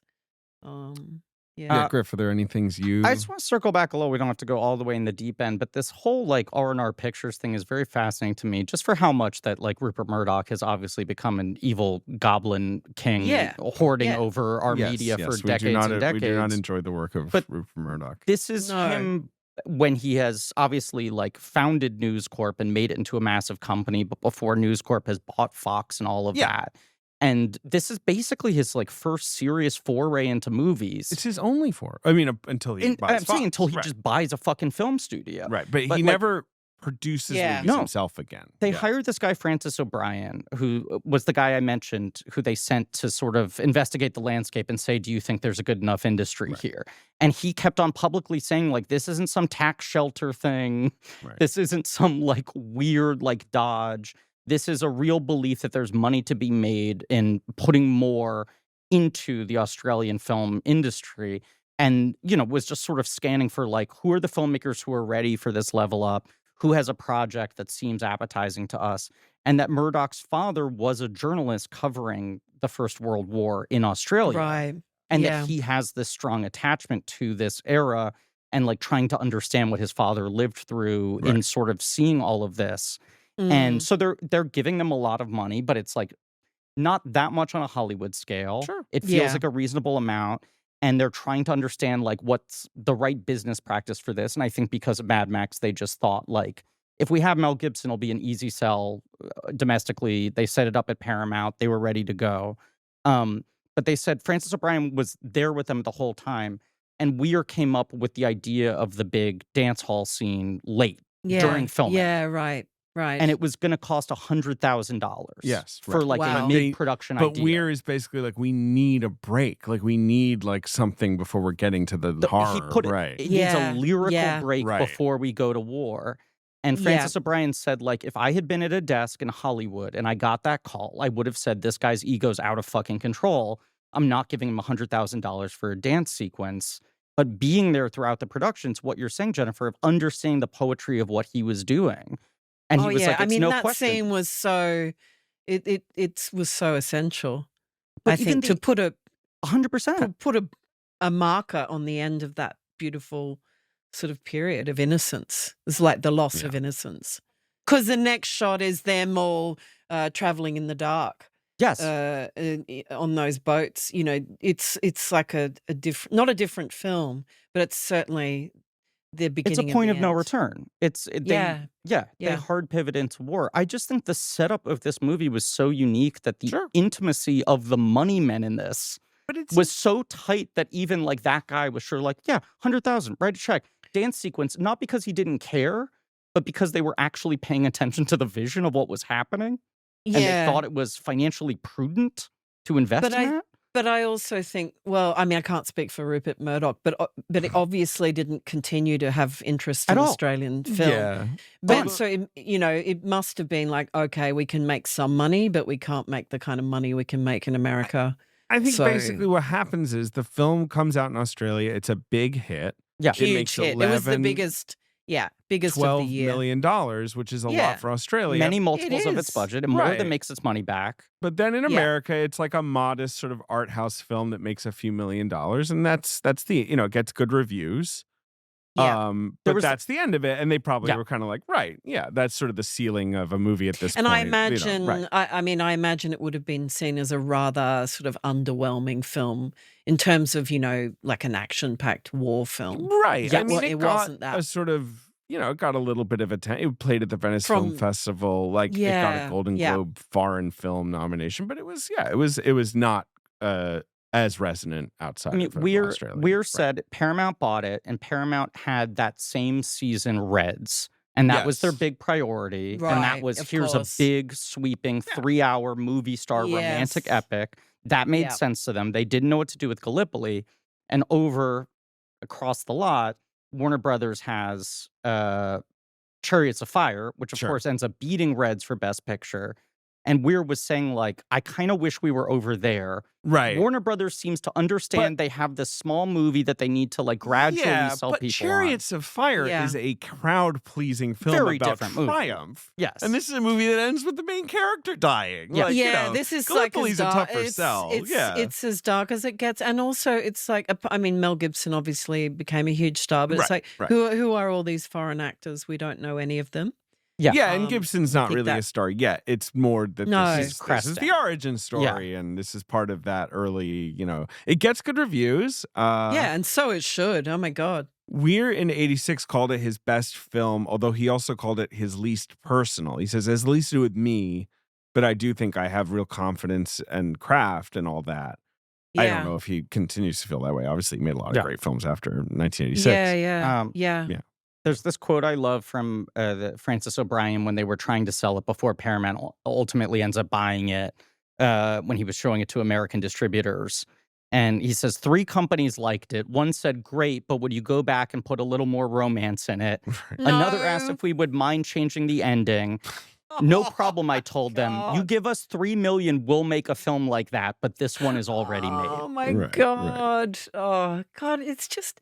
Isn't it just so, they're just so dumb.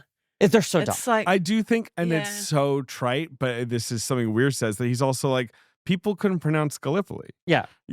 Fundamentally, it's like... Should have changed the title in Australia, everyone knows what Gallipoli is, but that's not true in America. Oh, what were you about to say, Jennifer? Yeah, what were you going to say, Jennifer? Oh, we had investors in America who were saying, we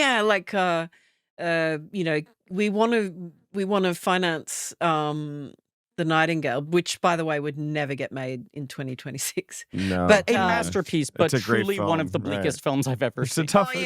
And they said, but can she kill Hawkins? Right, can it be a revenge movie? Yeah. Right, yeah. And I said, well, she can if you want her to die in the final scene. And they went, no. And I said, well, no. I said, well, no. Because that's the whole point of the film. Is how empty revenge is ultimately. Right. These aren't like small changes. Like, would you mind just putting like a little more garlic in the dish? It's like, what if the base was lamb instead of chicken? And you're like, well, I've already cooked the lamb. That's right. I chose which thing I was making. Yeah. But this is, I mean, hats off to Peter for not even just saying no. I mean, you can't. Like, okay, what are the guys going to have a love relationship? Is that what's going to happen? Also, that's what they were saying in response to watching the final cut. It wasn't like them saying that at the script stage. They were like, we made the movie already. If this isn't what you want, then you don't have to buy it. I actually feel it was a beautiful love story. Platonic. I agree. It is. Love story. I mean, the one last thing I want to highlight is that the music that he uses for the Bizet piece, the Pearl Fishers, was something where he just went to the opera that was being performed, and there's this duet of 2 male voices. And he's like, that's Frank and Archie. And he's like, I need to put it into into the movie, and they have to invent like someone having a record player so that he can kind of Yeah. get it into the film. Yeah, but he there was like, it spoke to him. Yeah. I thought the music was really beautiful, and even that who was the composer? It was Brian May, who did that sort of quite Vangelis. Yes. That really stuck with me as a kid as well. Like as soon as I heard that music this time, I was like, oh, of course that.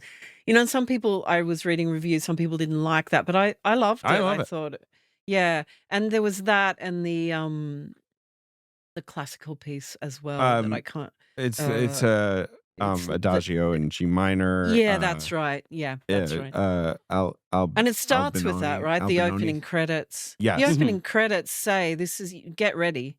Yeah. So it kind of preps us with that opening title sequence. Yeah. Yeah.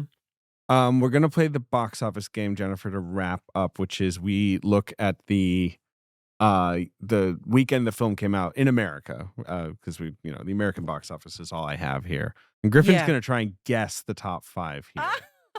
For late August 1982, 1981. Oh my God, you're going to guess them without knowing what films? I'm going to give him some clues. I'll give him some clues. Gallipoli's not in the top 5 here, Griff. So. Where's it open? I don't know. This is the 80s. There's not. It's not in the top 10. But my guess is it opened very limited. It was a small RD film in America. So is this is this the month that it opened? But we're looking at Yes, there's a month it opened. So it in Australia it opened. It was also around the same time. Australia it opened 13th of August 1981, and it came out in America on the 28th of August. Yeah. Wow. Number 1, Griff, is a hit comedy, one of the big comedies of the year. It got sequels. It was I think it won an Oscar. This is the first. It gets sequels. Gets a sequel, I guess. It won. So is it Arthur? It's Arthur. It's Arthur. Oh wow. Yeah. Yeah, So okay. It got sequels? Arthur It got one. There's one sequel. got Arthur on the Arthur on the Rocks? Rocks? Yes, right. Yeah. There you go. I think he loses all his money again. Do you like Arthur, Jennifer? Do you have any take on Arthur? I saw it. That's There what you go. and I do love Dudley Moore. Like I thought he was wonderful in the earlier comedy stuff with Peter Cook. Right, I would, right. yeah. Of course. I mean, I Cook remember and John. I Moore remember is John Dudley and Peter. Gilgood saying, "Would you like me to wash your dick for you, sir?" He won an Oscar for saying that. They basically That's handed right. him the Oscar the second that line was delivered. Yes, that's a brilliant line. I That's my love Dudley memory. Moore. I think that movie is perfectly pleasant enough. All right. I did have the experience watching it of what I thought I was going to feel watching Crocodile Dundee for the first time. I'm Where I gonna was love like- this guy. Well, Right. no, watching Arthur, I was like, this is fine. This set like the world on fire.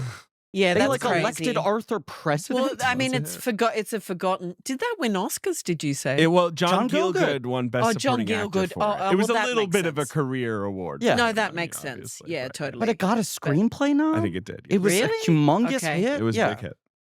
Yeah. Number Yeah. 2, also What a huge hit, else? biggest movie of 1981, Griffin. We've Biggest covered movie of covered 1981 it on this podcast. would be Raiders of the Lost Ark. Raiders of the Lost Oh, Ark. brilliant! I mean, well, hats off. Like, That's good shit. That deserves it. Hats off. That's the last thing Indiana Jones wants to do. He's a hat on guy. Number 3 at the box office is a comedy horror film. Comedy It is horror. a very good film. Is it American Werewolf in London? Yes, it is. Oh, Yes, I was about to say, you know, I slightly saw that troublesome film as director. a kid, too young. Yeah. and scary. I had such bad nightmares, but I Yeah, loved because it's it. got I scary loved nightmare it. stuff in it. Yeah. I've got a poster of that actually on my wall. Yeah. My office. you know, wall. Jennifer, how I knew that's what movie it was? Yeah. What? How? Because David's voice was going up as he was anticipating how to talk about John Landis. Right. But it's a great film. That I could I love hear that David film. going, it's a Me comedy horror too. film. And I went, oh, it's a John You Landis get movie. it. It's American Werewolf in London. It's a good movie. That's a wonderful It's a very impactful film. Yeah. It Every- is. I Jenny also saw Agata the is movie. really good in that too. She's Yeah, so she's good. incredible. So good. Yeah. Goddamn gorgeous. they in all that are. movie. Yeah. Brilliant. Yeah. All right, now number 4. So the first 3 I knew. Number 4 is not a movie I know at all. It's a comedy drama. It's based on a play. Based on a play. Got some Golden Globe noms. It's not like The Dresser, is it? No, that was a hit. That got Best Picture. Yeah. And it's a Supreme Court comedy. Supreme Court Court comedy. Yeah. In 1981. Who? It was, and this is the craziest part. Yeah. It's Doesn't about have- a female justice being nominated to the Supreme Court, Okay. and it was supposed to come out a year later. And then Reagan nominated Sandra Day O'Connor to the Supreme Court, and they brought up the release to like beat sort of her to- swearing in. to essentially to Oh, to this catch up to doesn't the even- news. I'm not Like, they even- were like, let's just do it right now. Do you have any idea what this is, Jennifer? No. So it's a based around the woman, the It's female. a fictional character. film, like it's not based about Sandra No, Day but I O'Connor. mean, is it a female lead? Yes, so Yeah, the who's the leads are actress? Walter Wow. Matthau and Jill Clayburgh. I love her, but I don't It's know directed what by that Ronald is. Neame, great British director who did, worked with David Lean Yeah. and did a lot of really good movies, including Private Miss Jean Brodie. I feel like I can picture the poster. I he's don't know pretty what that old. film is. I don't Is, know is, what it is it called Yarana? No, it's called First Monday in October, which is a That's- very bland. I would actually title. say quite a bad I title. don't even know that film. I don't know No, it. I've never heard of it. It didn't get great reviews. And then number 5, another movie I don't know. Mhm. Let's see, is a American sex comedy. Okay. I feel Gotta like love this it. one has come up before. It stars Sylvia Christel, who is Emmanuel. Who's Uh-huh. best Oh, yeah. known as playing Yeah, yeah. Emmanuel. Yeah. And it's one of her few American films. Oh gosh. And I feel like we've discussed this movie because that Hmm. all rings a bell. But I don't feel like you know this movie. It's an American sex comedy starring her. I mean, I don't have any more clues for you. You don't have any more clues. I for me. don't know. have there's to nothing race else. home and watch it when we Ed find. Begley Jr.'s in it. Okay, well that's helpful. What is it? Do you have to tell us? So It this was a was the solid biggest hit. grossing. Okay, can I guess? Yeah, sure. Is it called Wowza? It's called Private Lessons. I do know that title. Yeah. Private lessons. Private How, Lessons. Never heard of it. How Feels- saucy. Little double entendre, possibly. Right. There you go. There are other movies in the top 10. You've got a movie called Coming at Ya, which is like a Oh, that's a 3D movie. crazy 3D Western movie. Oh wow. Right. Oh wow. I own you've that got- on 3D Blu-ray. You've got Heavy Metal, which I think it's a Ben favorite, the crazy animated for sure. anthology movie. Yes. Um, Great weed smoking Right. movie. You've got a movie I've never heard of called Take This Job and Shove It, That's a great title. starring Robert Hayes. Wow. Sounds pretty fun. And then you have Body Heat, One of my favorites. Yeah. and you've got the Bill Murray movie Stripes. Oh, Oh sure. yeah. Stripes. Do you know, yeah. I have this opinion that no one remembers what happens in the second half Yeah, of Stripes. girlfriend, you don't do this. It's late. It's late in America. Jennifer, Jennifer, I would be remiss if I didn't ask because I've been so curious for so long. Yeah. We've been doing this show for 11 years now. What? That's You- crazy. I invoke your films a lot as a positive reference point to other things I like in other movies. Aw. But you have come up once before on this podcast because of a film Yeah. you appeared in as an actress. Oh, which yeah. I think you're gonna tell me what it is, but I think I know what it is. Can you guess? Yeah. Babe 2. Correct. Babe Pig in Yeah. the City. a great film. I had quite a large role in that, but before it ended up on the cutting room floor, Right. I was thinking, and I said, to people, this is not going to end up in the film because we were experimenting on animals, Yeah. and I was really evil in the Right, you're Right. I mean, it's a dark film. You're in It's like a mad Yeah. scientist lab And- that's and like then full of nightmares. Yeah, and then when I saw it, I was like, yeah, I was right. They cut almost my entire role. But was that fun to make? Did they film that in Oh, Australia? it was Yeah, amazing. I mean, Yeah. I adore George Miller. I Yeah. love him, and yeah, it was fun. And the animatronics were crazy, and the pig training was crazy. They was the were pig? so beautiful. I remember one was called Erica because they would get them young, and they use clickers and go back, Erica, back, and this little pig would kind of reverse, And I'm a big animal lover. I love animals, and so Yeah. it was a big thing. I knew, like as a kid, I always wanted to write, direct, and act. But I grew up in an era where little girls didn't direct films. Right.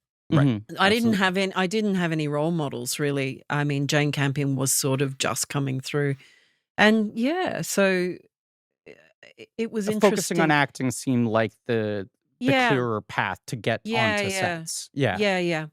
So here I am. Well, Um, I'm very eager for whatever you make next. I'm really Aw. excited to hear that you're working on something. It was so wonderful to have you on the show, and so good to Aw. have an Australian perspective on this show. Likewise, guys. And I necessary. really thank you for this wonderful couple of hours, but also thank you for Couple of hours. Yes. like making me watch Gallipoli again, because I wouldn't have watched it and I wouldn't have been so moved. I'm sorry it was upsetting, but it does seem like rewarding. Yeah. Oh, totally. And it Yeah. just makes me appreciate our lineage of filmmakers here and Peter Weir. He's a real master, and he deserves, I'm glad you're doing this because he deserves more attention. Thank And you. I for, agree. for younger people to get in and watch all of his films. I will also say, I imagine almost all of our listeners are very familiar with Mr. Babadook and his work. Yeah, he's a great. But guy. if people haven't seen The Nightingale, just because we've invoked it a bunch here, I would say it is similar to Gallipoli in that it is a very devastating watch, but Yeah. I think a very worthwhile watch. Mhm. And if you've been following us along on these Peter Weir films, I think there's a lot of overlap in sort of subject matter and perspective and working through the kind of Australian diaspora. Yeah. Well, It's a wonderful film. well, put it this way. I think if Fred Skepsey hadn't made Chant of Jimmy Blacksmith, and if Peter Weir hadn't made his early Australian films, I don't think I would have had the courage to make that film. So I'm Right. very indebted to those pioneers, who came out of zero films to in the 70s to this incredible slate. So beautiful. That is just, it is crazy to think about. Yeah, it is. Right. Yeah. If like in the 1970s, America was like, what if we made movies again? We should try to make Yeah, a few of those. exactly. And we haven't Yeah. made them for 40 years. What if we just, flipped the switch and started making them I again? know we've all just been like sitting back watching Australian films for the last 3 decades, but what if we Yeah. started making them again? Yeah, exactly. Exactly. Thank you so much, Jennifer. Likewise, thank you for inviting me on. Yeah, thank you, Um, and then And thanks again to Rob Shear for making this Yes, happen. thank you to Friend of Rob. the show, Yes. longtime friend of the show. We love you, Rob. Yeah. The So, best. yeah, thanks, Griffin. Thanks, David. I Yeah. hope to see you again. Absolutely. Yes. Thank you all for listening. Please remember to rate, review, and subscribe. Tune in next week for Year of Living Dangerously. Yes, that's right. With We'll cut it out if it doesn't happen, but with Tracy Letts, very the exciting. king of physical episode. media, Right. Pulitzer Prize winner himself, Tracy Letts. Oh, We're I gonna love talk- Tracy. Amazing. There you go. Genius. We're very excited about this. And as always, Ben is an American larrikin. Hey.